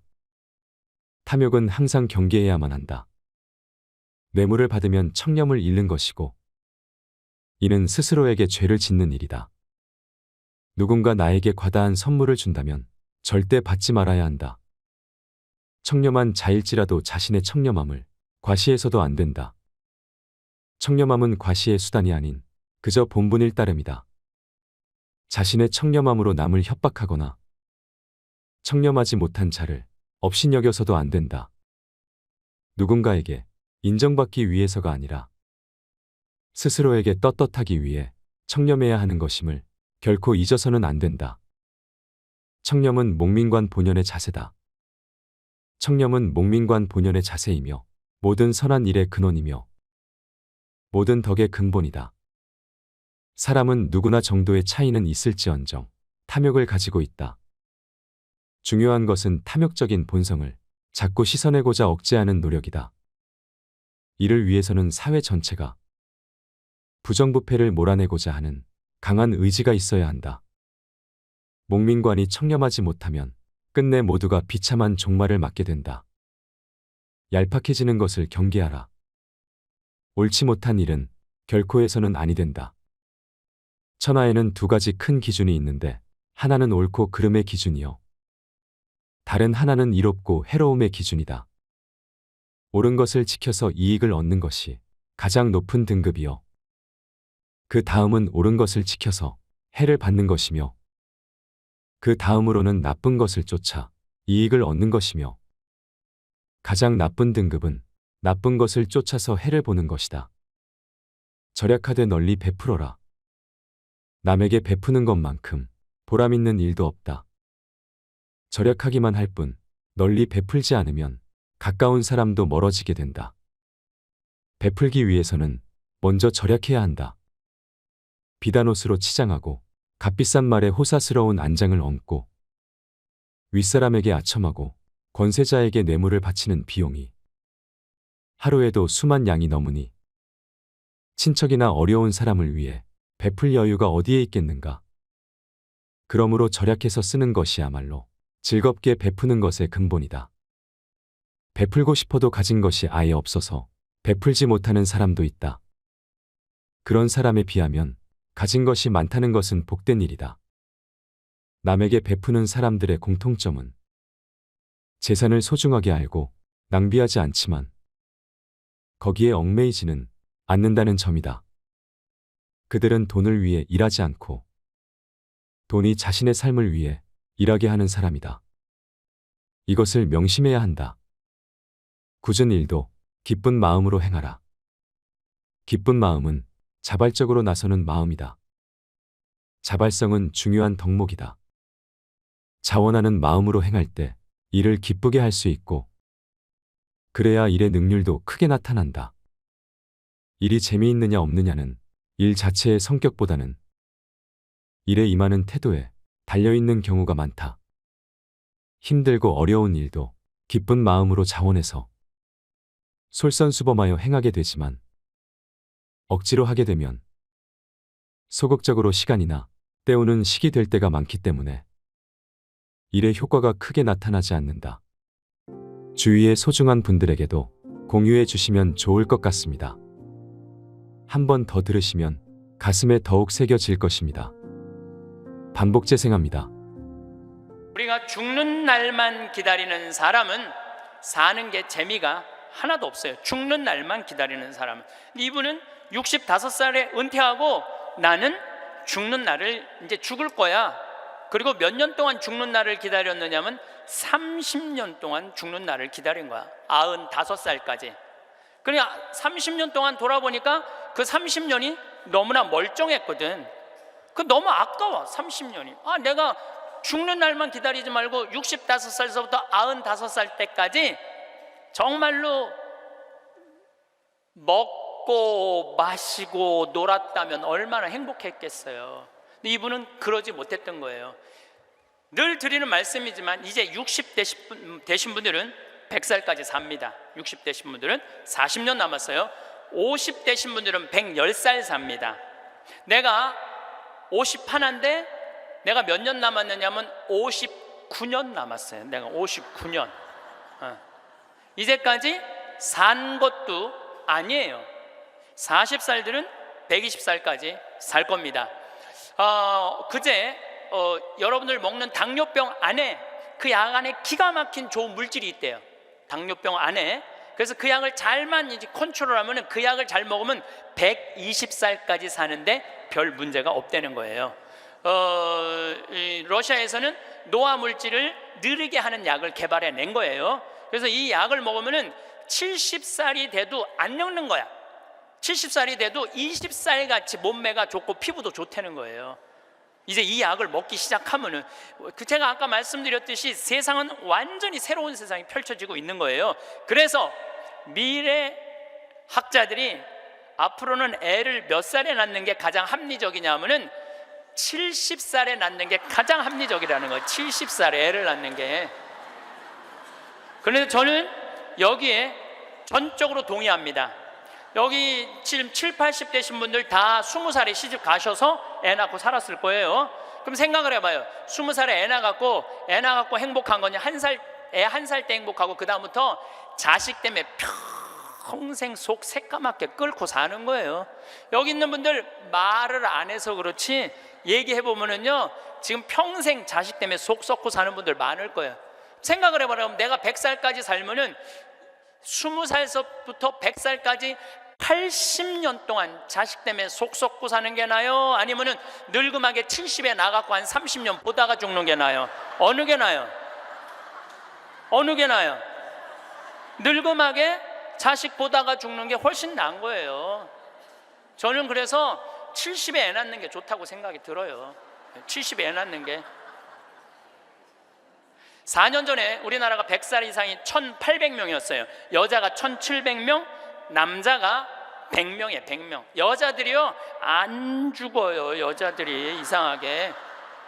그런데 작년에 우리나라가 100살 이상이 몇 명이냐면은 15,000명이에요. 15,000명. 이제는 제가 보기엔 총알같이 이제 100살 이상이 50만 명, 100만 명 시대도 온다는 거예요. 100살 이상이. 근데 80살까지는 괜찮아요. 오래는 데도 있고 갈 때도 있고. 근데 80살이 넘으면은 갈 데도 없고 올 데도 없어요. 80살이 넘으면은. 그러니까 80살 넘는 분들 대부분은 어떻게 사느냐 하면은 뒷방에 앉아갖고 하루 종일 앉아있는 거야. 뒷방에 앉아갖고. 그럼 뒷방에 하루 종일 앉아있는 분들 웃을 것 같아? 안 웃을 것 같아? 안 웃어요. 웃을 일이 있어요? 혼자 하하하 하고 뭐 방에서 뭐 하고 그렇게 웃어요? 안 웃어요. 그러니까 하루 종일 한 번도 안 웃는 건 문제도 아니야. 일주일 내내 한 번도 안 웃어. 일주일 내내 한 번도 안 웃는 건 문제도 아니야. 80살에서부터 90살까지 10년 동안 한 번도 안 웃고 사는 할머니들 많아요. 그런 할머니들은 90살 때 보면 얼굴이 어떤 줄 알아요? 이러고 산다니까. 그러면은 80살 넘어서서 웃고 살려면 어떻게 해야 되느냐? 해만 뜨면 집을 나가야 돼요. 해만 뜨면 집을 나가야 돼요. 해만 뜨면 집을 나가서 경복궁을 가든 덕수궁을 가든 창덕궁을 가든 온양온천을 가든 파리를 가든 뉴욕을 가든 어디야 이 이스라엘을 가든 돌아다녀야 돼. 이렇게 돌아다닐 수 있을 때까지 돌아다니는 할머니들은 죽을 때 어떻게 죽는지 알아요? 지쳐서 죽는다니까. 지쳐서. 95살 때쯤에 나는 힘들어서 도저히 못 살겠다, 나는 이제 죽어야 되겠다 라고 지쳐서 죽는다니까. 죽을 땐 지쳐서 죽어야 돼요. 근데 어떤 분이 자기도 미치냐면 자식도 미치게 하는 분이 어떤 분이냐면은 80살에서부터 90살까지 돈 쓰는 거 무서워갖고 한 번도 바깥에 안 나가는 사람들. 이런 사람들은 10년 동안 안 움직이면요 허벅지에 뼈밖에 없어요. 근육이 하나도 없어요. 이분들은 90살에 할 수 있는 일은 딱 한 가지예요. 누워서 똥오줌 싸는 거예요. 90살에 똥오줌을 싸기 시작하면요 삶의 질은 완전히 바닥으로 떨어지는 거예요. 싸는 본인도 힘들고 치는 자식들도 힘든 거예요. 생각을 해봐요. 여러분들 90살이 싸는 똥이랑 1살이 싸는 똥이 같아? 이건 달라요. 1살이 싸는 똥은 향이라도 나지. 향이라도 나요. 90살이 싸는 똥은 서로 못 견디는 거예요. 여러분들이 자식한테 줄 수 있는 최고의 선물은 뭔 줄 아세요? 내 발로 마지막까지 화장실 가 주는 게 자식한테 줄 수 있는 마지막 선물이에요. 그러려면 어떻게 해야 돼? 나가야 돼. 무조건 돌아다녀야 돼요. 무슨 돈으로? 집 잡혀서 돌아다녀요. 집 잡혀서 돌아다니세요. 자식한테 물려줄 생각하지 말고. 여러분들이 만약에 70살에 다 살았다고 생각하고 자식들한테 재산을 물려주는 순간 여러분들은 자식 잃어버리고 재산 잃어버리고 인생 잃어버리는 거예요. 여러분들 70살에 자식들한테 재산 주면은 자식이 계속 찾아오고 용돈 주고 찾아와요, 안 찾아와요? 용돈도 안 주고요, 찾아오지도 않아요. 그래서 이번 10월 2일 날 노인의 날 무슨 법이 발효가 됐느냐면 불효자 방지법이 발의가 됐어요. 불효자 방지법. 불효자 방지법이 뭐냐면은 내가 재산 주고 다 줬는데, 집도 줬는데 자식이 용돈도 안 주고 찾아오지도 않으면은 내가 준 재산, 내가 준 집을 다시 찾아올 수 있는 법 아니에요. 그냥 다시 찾아올 수 있는 건, 넌 용돈도 안 주고 나 책임도 안 지니까 원래 내 자산이니까 내 다시 갖고 올게. 그런데 70살이 넘어서 법원에 다시 준 재산 찾아오겠다고 법원에 소송 걸 수 있는 할머니들이 몇 명이나 될 것 같아요? 그냥 참고 사는 거예요. 참고, 속은 새카맣게 참고 사는 거야. 그러니까 가만히 보니까 만만한 게 나야, 나. 왜냐하면 저 신부님한테 찾아가면 저 신부님은 나를 받아줄 것 같은 생각이 드는 거지. 그러니까 나한테 70살 넘은 분들이요 전화해갖고요, 신부님 사정 얘기 다 해요. 나 자식들한테 재산 주고 다 줬는데 자식들 박사 사업하고 잘 사는데 나 찾아오지도 않는다고. 그런데 나 너무 멀쩡하다고, 나 아직도 건강하다고, 나 평창해갖고 설거지도 할 수 있고 빨래도 할 수 있고 다 할 수 있다는 거예요. 청소도 할 수 있고. 그래서 나 신부님하고 같이 살고 싶다는 그런 분들 많아. 요즘 나하고 살자는 여자가 너무 많아.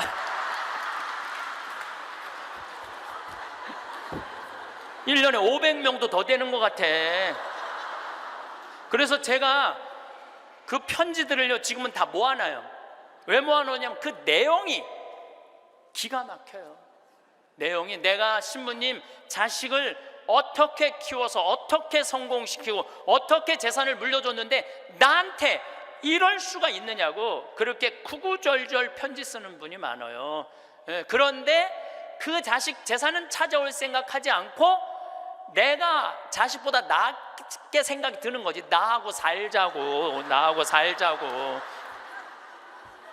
내가 직접 받은 전화인데 85살 된 할머니예요. 85살 됐는데 70에 아들이 그러더래요. 어머니, 나 이제 어머니 어차피 모셔야 되고 어머니도 이제 나하고 같이 살아야 되지 않느냐. 그러니까 나 5천만 원 있고 어머니 3억 있는데 그 돈 나한테 주면은 내가 아파트 분양 받아서 어머니 모시고 살겠다고. 자기는 5천만 원 투자하고 엄마는 3억 투자하고 자기가 모시고 살겠다고. 자기가 들어가서 사는 건데 말은 자기가 모시고 산다고. 근데 이 할머니가 이런 생각이 들었대요. 내가 살면 얼마나 사나? 아들이 아파트 얻겠다는데 그래서 그 3억을 주고 들어가서 살기 시작했대요. 여러분들, 나이를 먹어서 자식이 내 집에 들어와서 사는 거랑 내가 자식 집에 들어가서 사는 거는 하늘과 땅 차이예요. 하늘과 땅 차이예요. 만약에 자식이 들어와서 사는데 마음에 안 들잖아요? 나가라고 그러면 돼. 근데 만약에 내가 자식하고 같이 살겠다고 합쳤는데 자식이 너무 마음에 안 들어, 며느리가 너무 마음에 안 들어. 그리고 대개 80된 분들은 며느리가 몇 살쯤 되냐면 60살쯤 돼요. 이 60살쯤 되는 며느리는 눈에 뵈는 게 없는 사람들이에요. 그럼 누가 나가야 돼? 80살짜리가 들고 나가야 돼요. 80살짜리가 나가야 돼요. 이게 현실이에요, 현실. 제가 며칠 전에도 들은 얘기예요. 6억을 들고 할머니가 아들 집으로 들어갔대요.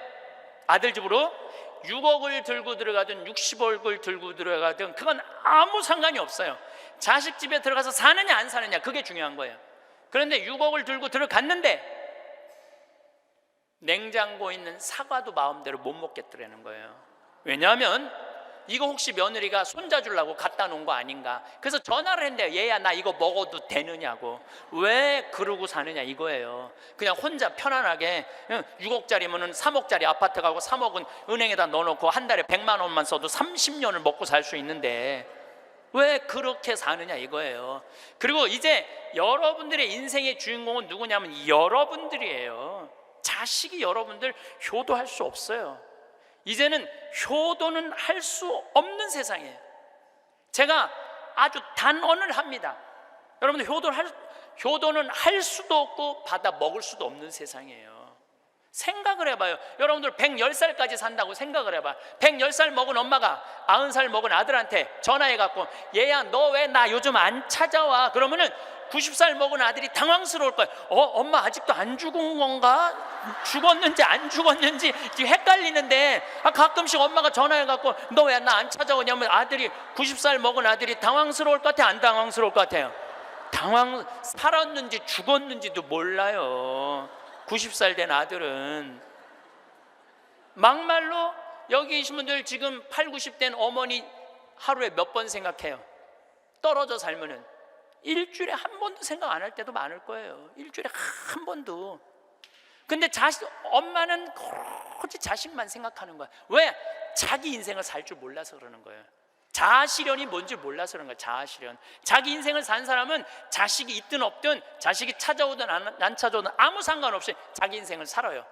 근데 자기의 삶이 없는 사람은 오로지 자식만 쳐다보고 110살 때도 90살 먹은 아들한테 너 왜 나 안 찾아와? 나 너밖에 없는데. 그럼 아들이 엄마가 지금 죽었다가 살아난 건지 살았다가 죽은 건지 이거 헷갈린다니까요, 아들이. 이제는 효도는 없는 시대, 효도는 없는 시대예요. 그러니까 이제 85된 분이 70살 때 들어가서 아들하고 살기 시작했대요. 근데 75이 돼도 안 죽고 80이 돼도 안 죽더래. 근데 나이를 먹으면 먹을수록 여러분들 돈이 더 필요해요. 돈이 더 필요해. 나이를 먹으면 먹을수록. 그래갖고 83살에 아들한테 500만 원만 달라고 그랬대요. 왜냐하면 3억을 줬으니까 500만 원을 달라고 그럴 자격이 있는 거죠. 근데 그때부터 아들이 2년 동안 말을 안 하더래요. 말을 안 하더래요. 저는 아들 편이에요. 저는 아들 편이에요. 생각을 해봐요, 여러분들. 이 아들은 엄마하고만 살아요? 60살 된 며느리하고 사는 거예요. 며느리가, 아내가 맨날 뭐라고 그럴 것 같아? 나 저 시어머니하고 사는 거 지겨워. 당신 택해. 엄마야 나야. 맨날 아유 그래도 모시고 살아야지 어떻게 해? 지금 어머니 어딜 가라고 그런다고 맨날 이렇게 달래는 와중에 그런 상황도 모르고 500만 원 내놓으라 그러니까 이 아들이 엄마 쳐다보기가 싫은 거예요. 2년 동안 말을 안 하더래. 2년 동안. 여러분들 한 집에 사는데 아들이 2년 동안 나 사람 취급 안 하고 말 안 하면 그 집에서 살고 싶겠어요? 살고 싶지 않죠. 그러니까 나이를 먹으면 또 어떤 문제가 있냐면 안 보이죠, 안 들리죠, 기억력 까무락까무락 그러죠, 여기 아프죠, 저기 아프죠. 그러면 그 입에서 나 행복하다, 나 기쁘다 이런 말 나올 것 같아요. 아이고 지겨워, 아이고 사는 거 힘들어 죽겠어, 차라리 죽는 게 나, 맨날 이 말 할 것 같아요. 좋은 소리도 여러 번 들으면 짜증나는데 지겹다, 죽겠다, 섭섭하다는 소리 10년 이상 들으면요 정말로 죽고 싶을 만큼 힘든 거예요. 그러니까 2년 동안 말 안 하는 거야. 이 할머니도 그 집에서 사는 게 너무 자존심이 상하는 거야. 그러니까 나한테 전화해갖고 신부님 생태마을 방 하나 달래는 거야. 와서 살겠다는 거야. 나 아직도 건강하다 이거예요. 85살이 그것도 알몸으로 와서 나하고 산다는 거야. 알몸으로. 아니 내가 20살이 나하고 와서 산다고 그래도 살까 말까 고민을 지금 해야 될 판국인데 85이 아들한테 3억 다 주고 나한테 와서 알몸으로 살겠다고. 할머니 우리 생태마을은 피정집입니다. 그래서 할머니 드릴 방이 없습니다.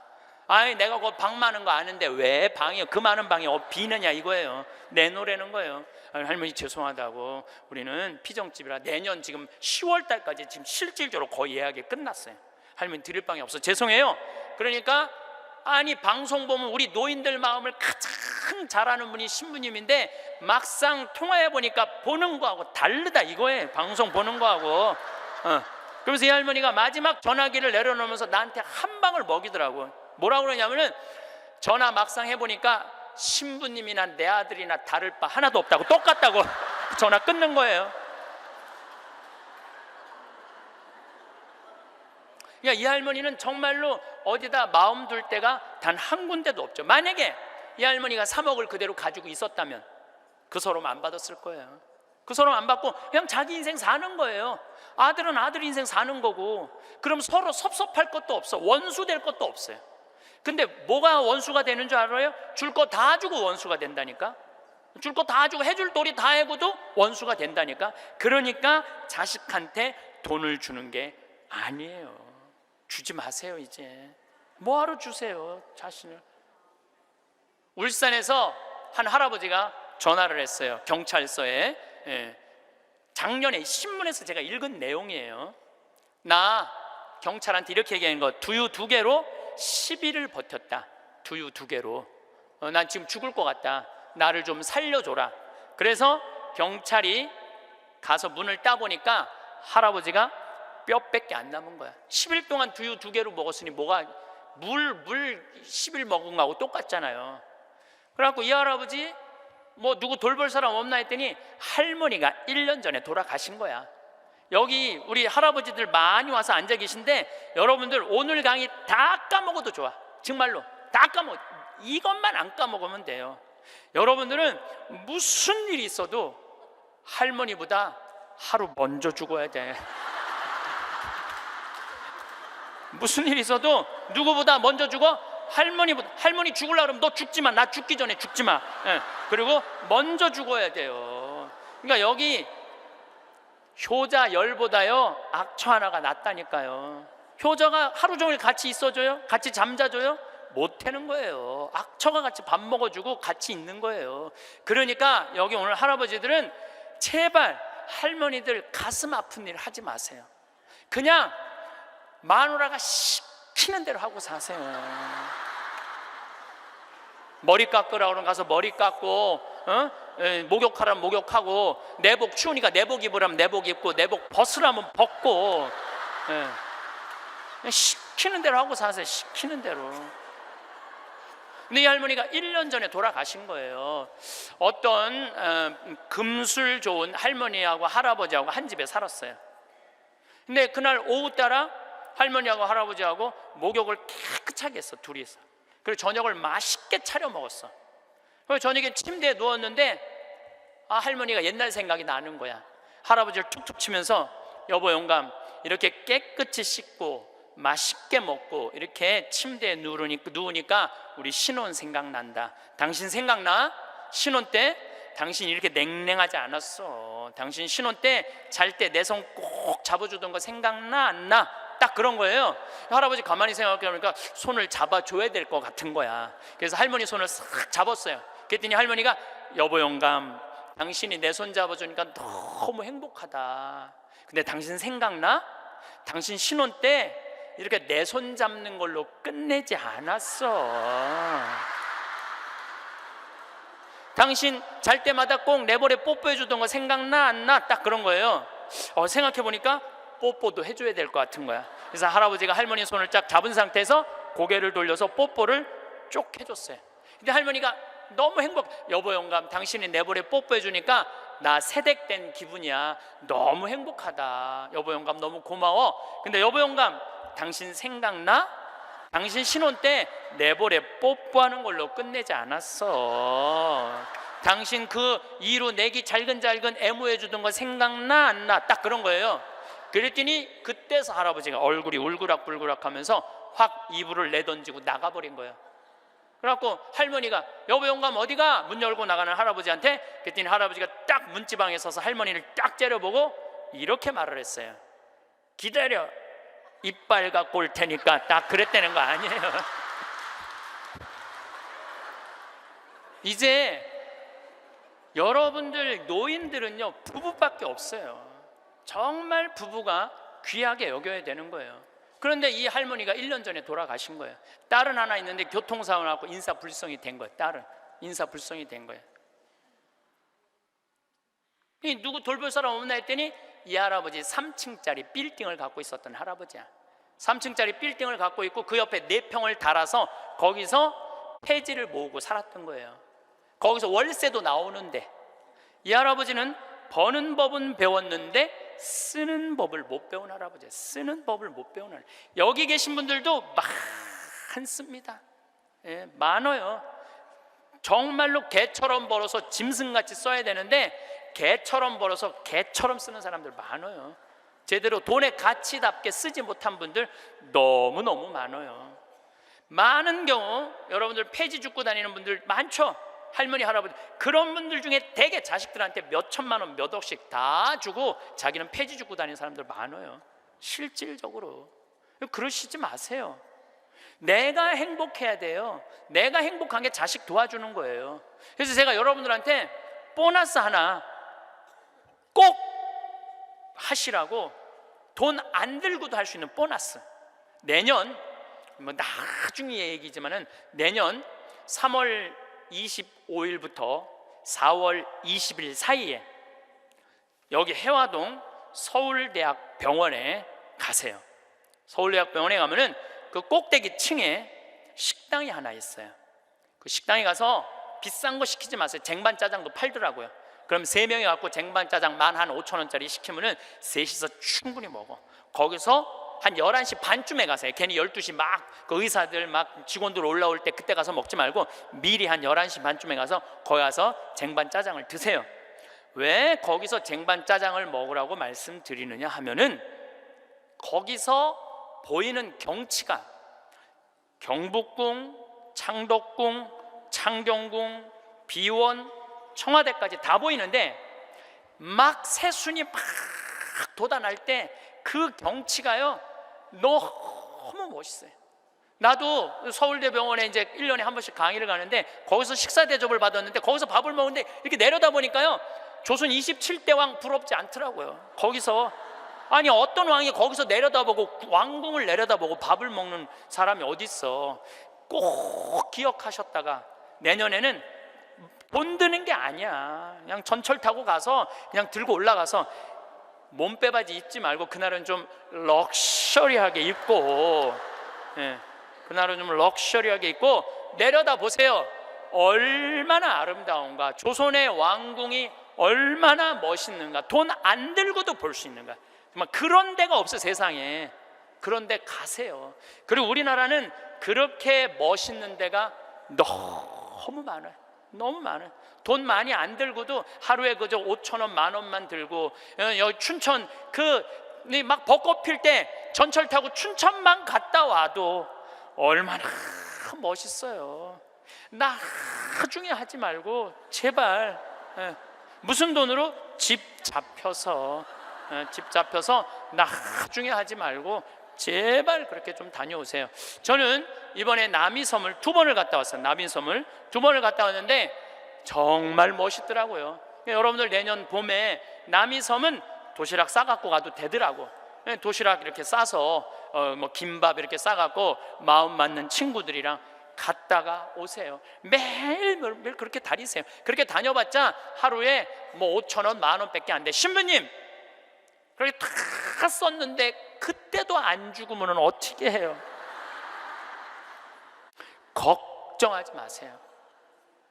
돈 다 썼는데도 그때도 안 죽으면 국가에서 용돈 20만 2,600원 나온다.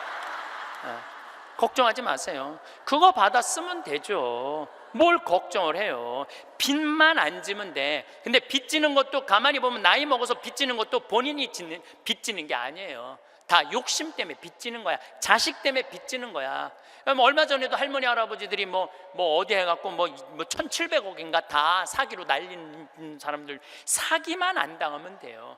사기 당하는 이유도 여러분들이 다 욕심 때문에 당하는 거. 늙어서 무슨 투자를 해? 그냥 쓰다가 저기 뭐 또 돈 떨어지면 국가에서 하면 나오면 되지. 인터넷에 이런 모임도 있대요. 쓰죽해도 있대. 쓰죽해. 쓰다가 죽자. 이런.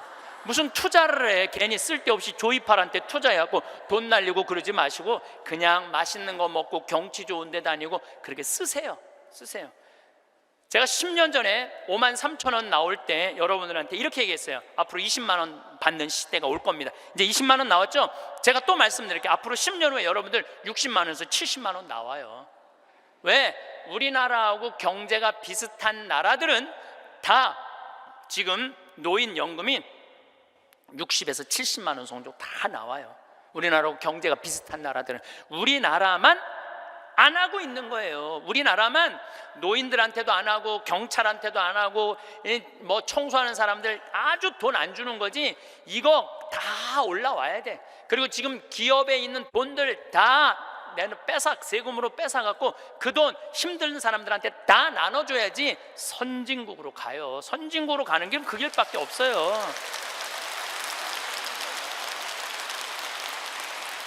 미국은 가보니까 할머니 한 분이 95살 먹은 할머니야. 이번 LA 갔는데 나한테 용돈을 $1,000를 주더라고요. 정말로 나이 많으신 분이야. 용돈을 $1,000를 100만 원을 주는 거예요. 할머니 무슨 돈이 있어? 우리 돈 많아. 그래. 내가 그래서 궁금해갖고 물어봤어. 미국의 할머니들은 한 달에 돈 하나도 없는 분들 연금이 얼마 나오냐면 $800가 나와요. $800면 우리나라 돈으로 85만 원이 나와요. 85만 원. 그런데 85만 원뿐만 아니라 집도 없어 이런 분들은 그러면 아파트 월세까지 다 나와요. 시골은 $200, 도시는 $300 하거든 월세가. 그것까지 다 나오는 거니까 한 달에 100만 원 정도가 나오는 거야. 근데 만약에 이 할머니가 한 달에 100만 원을 줬는데 1년 연말 결산을 해봤는데 100만 원을 다 안 써서 50만 원밖에 안 썼어. 그러면은 이 할머니는 돈이 있던가 돈이 필요 없던가 하는 할머니라고. 그 다음에는 연금을 40만 원밖에 안 줘요. 그래서 미국에 다녀보면 할머니들이요 그 돈 쓰려고 얼마나 돌아다니는지 몰라요. 그러니까 쓰죽해가 생기는 거야. 쓰다 죽자. 그러니까 나한테 용돈도 $1,000씩 주는 거지. 내가 그 할머니한테 5년 전에도 나한테 만나서 그랬대요. 그래서 할머니 손을 잡고 할머니 내가 한 5년 후에 여기 또 올 것 같은데 그때 또 봐요. 그랬더니 그때는 좀 생각을 해봐야 될 것 같아 그러시더라고요. 100살 땐 생각을 해봐야 되겠다 이거죠. $30,000가 통장에 넘었으면요 연금을 안 줘요. 미국도. 그러니까 자기 통장에 3천만 원 밑으로 자꾸 만드는 거예요. 쓰라는 거예요. 근데 우리나라도 그렇게 갑니다. 분명히 그렇게 가요. 그리고 우리나라가 부정적인 요소도 많지만은 제 판단에는 앞으로 전 세계에서 가장 발전한 나라 중에 하나예요, 우리나라가. 그러니까 걱정하지 마세요. 예수님이 걱정하지 말라고 해도 뭘 이렇게 쓸데없는 걱정을 많이 하고 그래.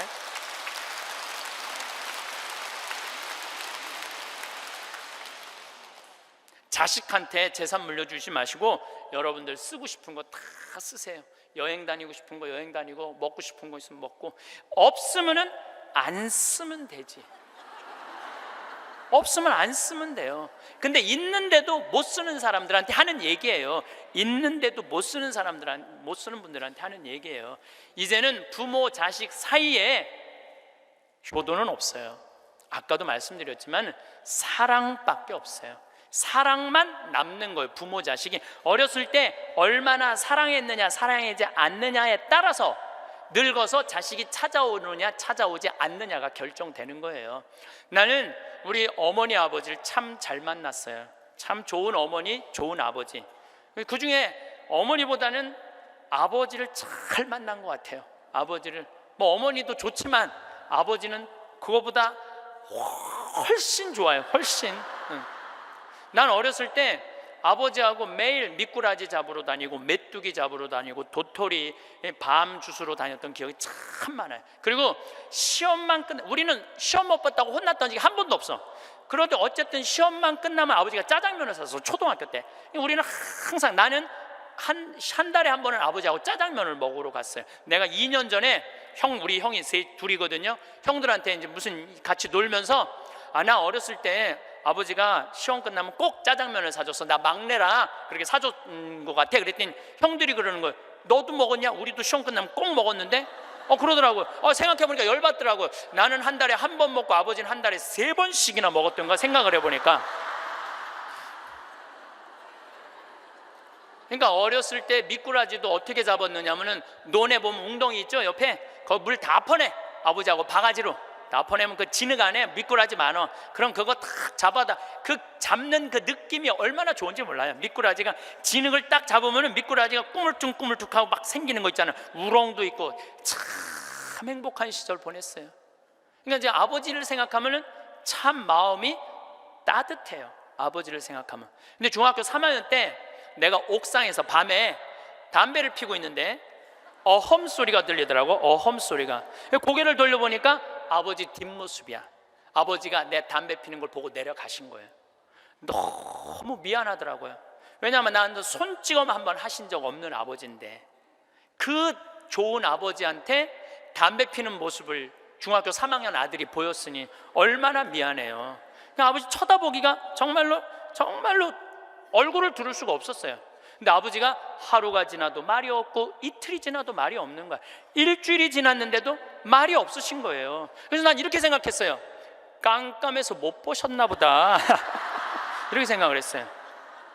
근데 2주일이 됐는데 2주일째 누나가 나를 부르는 거예요. 막내야. 항상 저를 막내라고 부르거든, 우리 집에서는. 막내야, 얘기 좀 하자. 그래, 얘기해. 그랬더니 너 담배 피니? 그러더라고요. 나 담배 펴. 왜냐하면 그때 제가 중학교 2학년, 3학년, 고등학교 1학년 거의 3년을 학교를 거의 안 다녔거든요. 뭐 여러 가지 몸이 안 좋아갖고 학교 안 다니니까 할 일이 뭐가 있어? 맨날 그냥 담배나 피고 앉아 있는 거죠. 학교 다니면 담배 필 시간 없지만 학교 안 다니니까 담배 필 시간이 얼마나 많아요. 맨날 담배나 피고 있는데 너 담배 피니? 그래서 나 담배 펴. 그랬더니 아버지가 나한테 얘기하더라. 너 건강도 안 좋은데 담배 끊었으면 좋겠다고. 그러니까 우리 아버지는 아들한테 이 얘기를 하고 싶은데 직접적으로 말하면은 서로 간에 충격이 있을 것 같은 생각을 하신 거예요. 그러니까 나하고 제일 친한 누나한테 얘기를 한 거죠. 그래서 아주 정중한 나한테 부탁을 해 오신 거죠. 그때 내가 받은 아버지에 대한 감동은요, 이거는 지금도 나는 아버지가 세상에서 제일 커요. 아버지가 세상에서 제일 큰 분이에요, 내 인생에 있어서. 그러니까 지금도 한 달에 한 번 아버지를 안 보면은 내가 못 견뎌요. 보고 싶어. 막 보고 싶어요. 그래서 나는 요즘은 11월, 12월 내 시간이 하나도 없어요. 아버지 만나러 갈 시간이 없어. 그래도 내일은 내가 수원에 강의가 있거든요. 우리 집이 수원이니까 내가 아침에 나오면서 전화했어요. 아버지 같이 밥 먹자고. 그러니까 아버지하고 밥을 먹고 아버지를 쳐다보고 있으면 내가 행복해. 우리 아버지는 나이가 85살이에요 나는 해가 가면 갈수록 아버지가 더 좋아요. 해가 가면 갈수록. 나 시간 남은 수원 가서 여자 안 만나요. 아버지 만나지. 근데 아버지가 지난 10월 달에 우리 생태마을에 오셔서 산에 가셔서 산삼을 2뿌리를 캐갖고 오셨어요. 아들 준다고, 나 준다고 2뿌리를 캐갖고 오셨어요. 그런데 그런 거조차도 나는 오랫동안 기억에 남을 거예요. 우리 아버지는 지금 산에 가갖고 바위 틈에 그 꽃을 산삼 그거를 잎을 보셔갖고 그걸 캐갖고 이 손마디보다 약간 두꺼운 걸 2개를 캐갖고 오셨는데, 지금도 나는 아버지가 90살이 되든 95살이 되든 100살이 되든 아버지를 보고 싶은 마음은 변함이 없을 거라고 생각을 해요. 아버지를 보고 싶은 마음은. 왜냐하면 너무너무 사랑하니까. 앞으로는 여러분들 앞으로 펼쳐질 세상에 여러분들 자식한테 효도해라, 나 찾아와라 이런다고 자식이 찾아올 것 같아? 지금 부모 안 찾아가는 자식이 650만 명 중에 125만 명이 부모 안 찾아가요. 추억이 있어야지. 먹고 마시고 놀았던 기억이 있어야지. 늙은 아버지하고 먹고 마시고 노는 거예요. 성서 잘 묵상해 보세요. 내가 이거 첫째 시간, 이게 6강인데 첫째 시간에 먹고 마시고 노는 일이 얼마나 중요한지 아주 잘 설명을 해놨어요. 여러분들 그걸 한번 보세요. 예수님이야말로 우리를 진정으로 사랑하는 우리 진정한 왕이야. 정말 왕이 백성이랑 먹고 마시고 놀잖아요. 그럼 백성의 속마음을 다 알아요.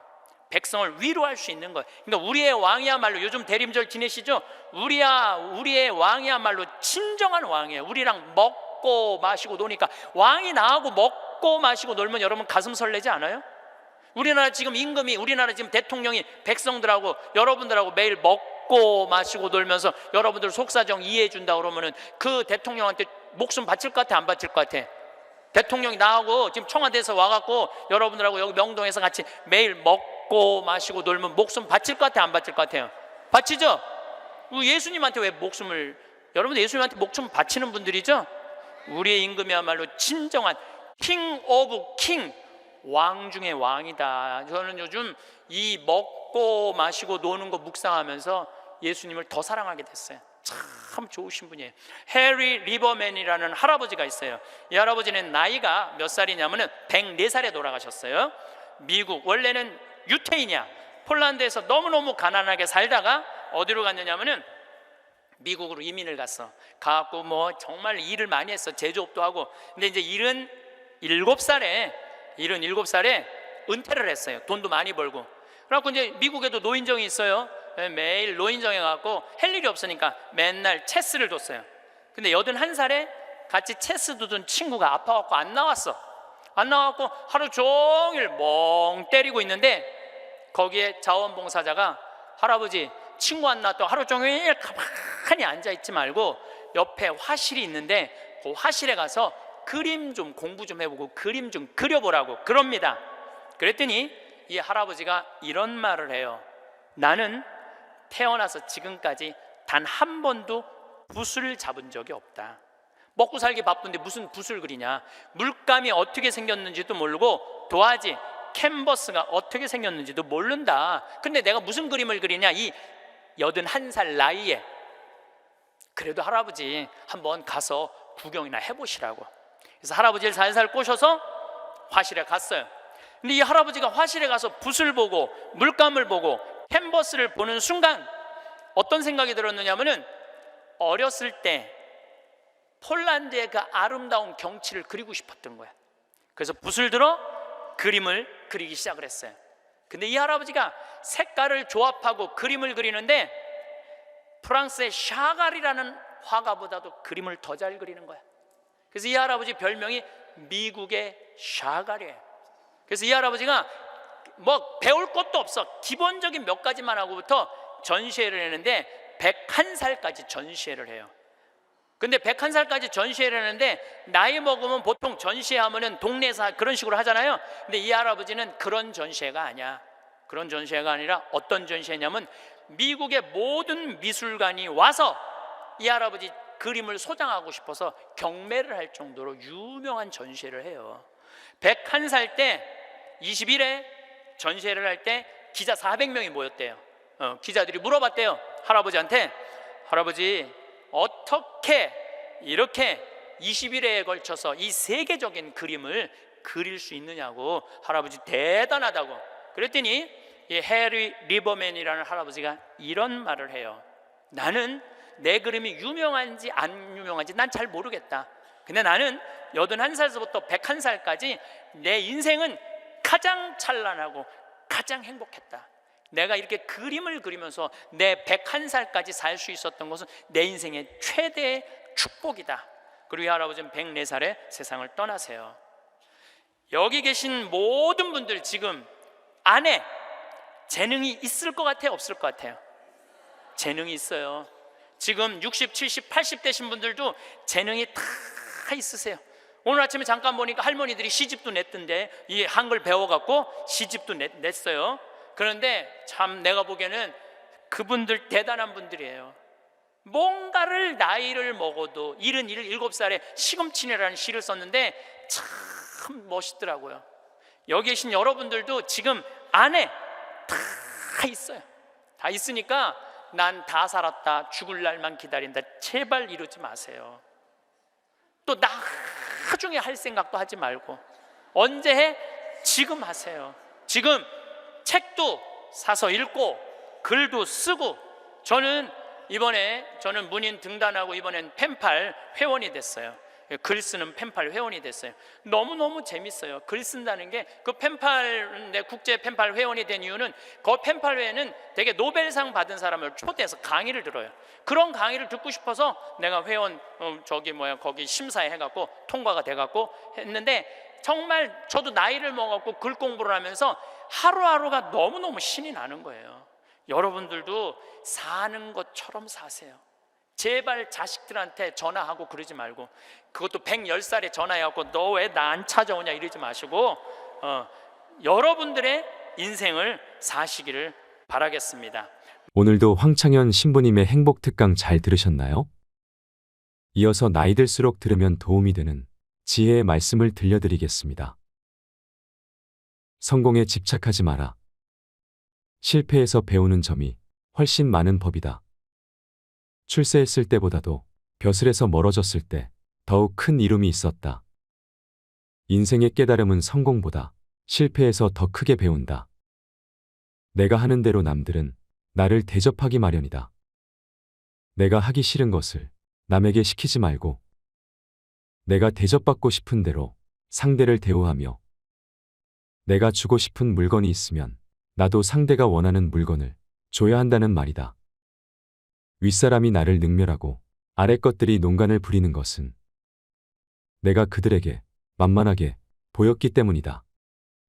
남이 나를 업신 여기는데도 먹고 사는 문제에 붙들려 전전긍긍한다면 그 자리조차 지킬 수 없다. 내 마음 속에서 전전긍긍을 걷어내려면 내 사심을 버려라. 벌떡 일어나 툴툴 털고 떠나면 그뿐이라는 생각을 지녀라. 내게 범접할 수 없는 느면한 기상이 있어. 지위에 연연하지 않음을 보이면 남이 나를 감히 도발하지 못한다. 절대로 무례하게 굴 수 없다. 남이 내게 함부로 굴거든 스스로를 돌아보라. 자라보고 놀란 가슴, 소뚜껑 보고 놀란다. 내가 잘못한 것이 없는데 남들이 이러쿵저러쿵 말하면 안절부절 못한다. 내가 특별히 잘한 것이 없는데 남들이 칭찬하면 덩달아 우쭐댄다. 문제는 항상 내 안에 있다. 일이 잘못되면 스스로를 반성할 뿐 남을 탓하지 마라. 내 스스로 떳떳하면 누가 뭐라 해도 굽히지 않고 밀고 나가라. 날마다 진보하여 큰 그릇이 되려거든 호연한 기상을 길러라. 사람을 의심하지도 말고 너무 믿지도 마라. 다른 사람에게 내 마음 전부를 줄 필요는 없다. 사람은 결국 상황에 맞게끔 변하는 법이다. 실없이 칭찬하지 마라.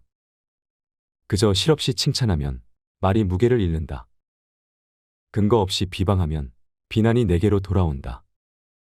지위가 높은 사람의 한마디는 아랫사람의 인생을 들었다 놓았다 한다. 좋은 말도 가려서 하고 충고도 살펴서 하라. 무심코 던진 한마디가 비수가 되어 박힌다. 뜻없이 한 행동이 걷잡을 수 없이 커진다. 말과 행동이 사려 깊지 못해 원망을 사고 재앙을 부른다. 아무리 맛난 음식도 입에 들어가자마자 더러운 물건이 된다. 먹다 뱉은 음식은 아무도 거들떠보지 않는다. 음식이란 어차피 목구멍을 넘기기도 전에 더러워지고 뒷간에 가면 똑같다. 그릇이 큰 사람이 되고 싶다면 반드시 이 네 가지를 명심하라. 첫째로, 생각을 맑게 해야 한다. 생각을 맑게 하는데도 불구하고 제대로 맑아지지 않으면 더욱 맑게 하고, 둘째로, 용모를 단정히 하라. 용모를 단정히 하는데도 불구하고 제대로 단정해지지 않으면 더욱 단정히 하고, 셋째로, 필요한 말만 하라.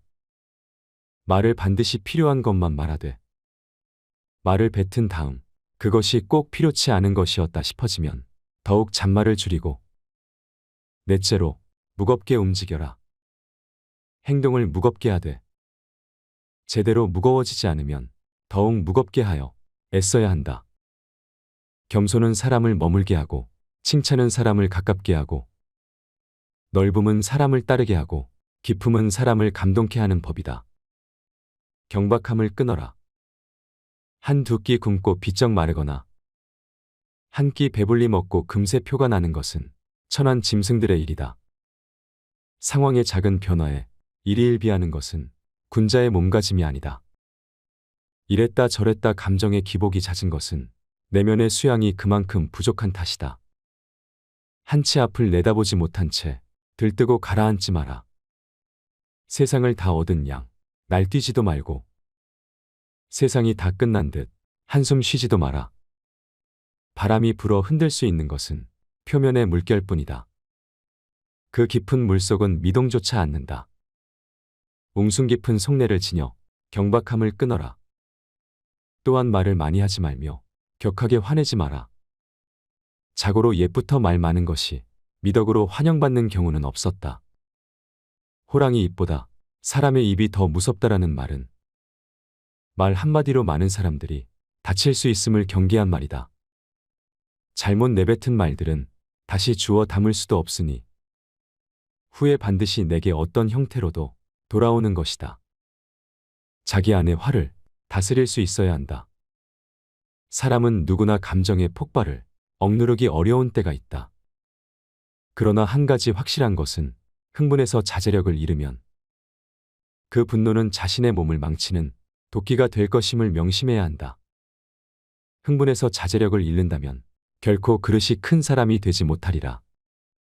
털려고 들면 먼지 없는 이 없고 덮으려고 들면 못 덮을 허물 없으되 누군가의 눈에 들기는 힘들어도 그 눈 밖에 나기는 한순간이다. 대중을 통솔하는 길은 위엄과 신용뿐이다. 대중을 통솔하기 위해 필요한 것은 위엄과 신용이다. 청렴한 모습을 보일 때 위엄이 생기며 청렴은 바로 공명정대함이다. 공명정대함은 마음에 치우침이 없는 것이다. 치우치지 않고 막힌 것이 없을 때 비로소 위엄을 확보할 수 있다. 또한 신용이 있어야 한다. 신용은 신뢰다. 지시와 명령만으로 사람을 다스리는 것에는 분명히 한계가 있다. 자신이 남으로부터 신용을 얻어야 하며 그 자신 또한 다른 사람을 신뢰할 수 있어야 한다. 사람을 통솔하는 능력은 다른 사람을 움직이게 만드는 능력을 말한다. 이 세 가지를 명심하라. 세상에 비스듬히 드러눕고 옆으로 삐딱하게 서고 아무렇게나 짓거리고 누나를 이리저리 굴리면서도 경건한 마음을 가질 수 있는 사람은 없다. 때문에 몸을 움직이는 것, 말을 하는 것, 얼굴빛을 바르게 하는 것. 이 세 가지가 살아가는 데 있어서 가장 우선적으로 마음을 기울여야 할 것이다. 이 세 가지는 난폭하고 거만한 것을 멀리하고 어긋난 것을 멀리하고 미더움을 가까이 한다는 의미다. 이 세 가지도 못하면서 다른 일에 힘쓴다면 비록 하늘의 이치에 통달하는 재주가 있고 다른 사람보다 뛰어난 식견을 가졌다 하더라도 결국은 발꿈치를 땅에 붙이고 바로 설 수 없게 되어 어긋난 말씨, 잘못된 행동, 도적질, 대학, 이단이나 잡술 등으로 흘러 결국에는 걷잡을 수 없게 될 것이다. 평소 사용하는 말에도 주의를 기울여라. 배움은 깨달음이다. 깨달음은 그릇된 것을 아는 것이다. 평소 사용하는 말부터 그릇된 것을 하나하나 바로잡아 나간다면 그릇이 큰 사람이 될 수 있을 것이다. 실제적인 배움을 중시하라. 배움이란 단순히 글만 배우는 것에 국한되지 않고 실용적인 것을 익히는 것. 시대 상황에서 필요한 것들을 배우는 것이다. 변화된 시대상에 적응하고 변화를 이끌어가는 것이 바로 올바른 배움이 아니겠는가. 누구나 변화가 중요하다고 생각하지만 인간적 본능은 변화에 저항하는 경향이 강하다. 익숙한 것의 편안함을 느끼기 때문이다. 이러한 변화에 대한 거부감은 지속적인 배움의 자세를 가져야만 그제야 비로소 줄어들 수 있다. 배움은 성장의 밑거름이다. 배움을 통해 끊임없이 새로운 생각과 방법, 도전의 불꽃을 일으킬 수 있으며 환경의 변화에 적응하는 법을 배울 수 있다. 부끄러움을 남기지 마라. 이 편지가 번화가에 떨어져 나의 원수가 펴보더라도 내가 죄를 얻지 않을 것인가를 반드시 생각하면서 써야 하고 또 이 편지가 수백 년 동안 전해져서 안목이 있는 많은 사람들의 눈에 띄더라도 조롱받지 않을 만한 편지인가를 생각해야 한다. 끊임없이 독서하라. 오직 독서 이 한 가지 일이 위로는 옛 성현을 조차 함께 할 수 있게 하고 아래로는 백성을 깊이 깨우칠 수 있게 하며 신명에 통달하게 하고 임금의 정사를 도울 수 있게 할 뿐 아니라 인간으로 하여금 짐승과 벌레의 부류를 벗어나 저 광대한 우주를 지탱하게 만드니 독서야말로 우리들의 본분이라 하겠다. 또한 쉬지 말고 기록하라. 기억은 흐려지고 생각은 사라진다. 머리를 믿지 말고 손을 믿어라. 윗사람의 총애를 과감하게 거부하고 윗사람의 존경을 받아라. 윗사람의 존경을 받고 싶다면 아첨하는 것이 아니라 당당하고 떳떳하게 할 말을 해야 한다. 윗사람 앞이라고 주눅 들지 말고 아닌 것을 아니라고 얘기해야 한다. 아랫사람의 작은 잘못은 너그러이 용서하라. 아랫사람의 작은 잘못을 보고도 마치 말 못하는 사람인 것처럼 침묵을 지키고 화를 내지 말라. 말의 무게는 내가 생각하는 것보다 막중한 법이다. 침묵을 지키고 화를 낸다면 그들은 너를 대접하고 마음으로 존경하게 될 것이니 가볍게 움직이지 않아야 하는 법이다. 세상살이를 오래 경험하였고 또 어렵고 험난한 일을 고루 겪어보아서 사람들의 심리를 두루 알게 되었는데 무릇 천륜의 야박한 사람은 가까이에서도 안 되고 믿을 수도 없다. 비록 충성스럽고 인정있고 부지런하고 민첩하며 온전성을 다하여 나를 섬겨주더라도 절대로 가까이에서는 안 된다. 이들은 끝내는 은혜를 배반하고 의를 잊어먹고 아침에는 따뜻이 대해주다가도 저녁에는 차갑게 변하고 만다. 대개 온 세상에서 깊은 은혜와 두터운 의리는 부모 형제보다 더한 것이 없는데 부모 형제를 그처럼 가볍게 버리는 사람이 벗들에게 어떠하리라는 것은 쉽게 알 수 있는 이치다. 너희는 이 점을 반드시 기억해 두도록 해라. 무릇 불효자는 가까이 하지 말고 형제끼리 우애가 깊지 못한 사람도 가까이에서는 안 된다. 사람을 알아보려면 먼저 가정생활을 어떻게 하는가를 살펴보면 된다. 만약 옳지 못한 점을 발견할 때는 돌이켜 자기 자신에게 비춰보고 나도 이러한 잘못이 있지 않나 조심하면서 그렇게 되지 않도록 단단히 노력해야 한다. 나에게 이르러서는 벗을 고르는 일이 바르지 못하여 화살 끝을 갈고 칼날을 벼리며 서로 시기하는 사람들이 모두 내가 옛날 친히 사귀던 사람들이었기에 나는 이 점을 깊이 반성하고 있다. 휘둘리지 마라. 진정한 어른이란 무엇인가를 생각하라. 진정한 어른은 살아온 경험과 겪어온 세월에 휘둘리지 않는 사람을 말한다. 하지만 인간의 마음은 늘 휘청거리는 법으로 그 중심을 단단히 붙잡아야 한다. 혼자 있더라도 품위를 지켜라. 주변에 다른 사람이 없더라도 몸가짐을 바르게 하고 혼잣말을 하더라도 못된 말을 하지 않도록 해야 한다. 혼자 있을 때에도 삼가고 단정함을 유지하는 것이 바른 삶의 자세이다. 재물에 욕심을 갖지 마라. 사람들은 재물을 크게 욕심내지만 재물보다 더욱 큰 것을 욕심내는 경우에는 재물을 버리고 취하지 않기도 한다. 작은 것을 취하려고 큰 것을 포기하지 말고 큰 뜻을 위해 작은 재물 정도는 내려놓아라. 이것은 소탐대실에 대비해 대탐소실이라 할 수 있다. 탐욕을 경계하라. 탐욕은 항상 경계해야만 한다. 뇌물을 받으면 청렴을 잃는 것이고 이는 스스로에게 죄를 짓는 일이다. 누군가 나에게 과다한 선물을 준다면 절대 받지 말아야 한다. 청렴한 자일지라도 자신의 청렴함을 과시해서도 안 된다. 청렴함은 과시의 수단이 아닌 그저 본분일 따름이다. 자신의 청렴함으로 남을 협박하거나 청렴하지 못한 자를 업신여겨서도 안 된다. 누군가에게 인정받기 위해서가 아니라 스스로에게 떳떳하기 위해 청렴해야 하는 것임을 결코 잊어서는 안 된다. 청렴은 목민관 본연의 자세다. 청렴은 목민관 본연의 자세이며 모든 선한 일의 근원이며 모든 덕의 근본이다. 사람은 누구나 정도의 차이는 있을지언정 탐욕을 가지고 있다.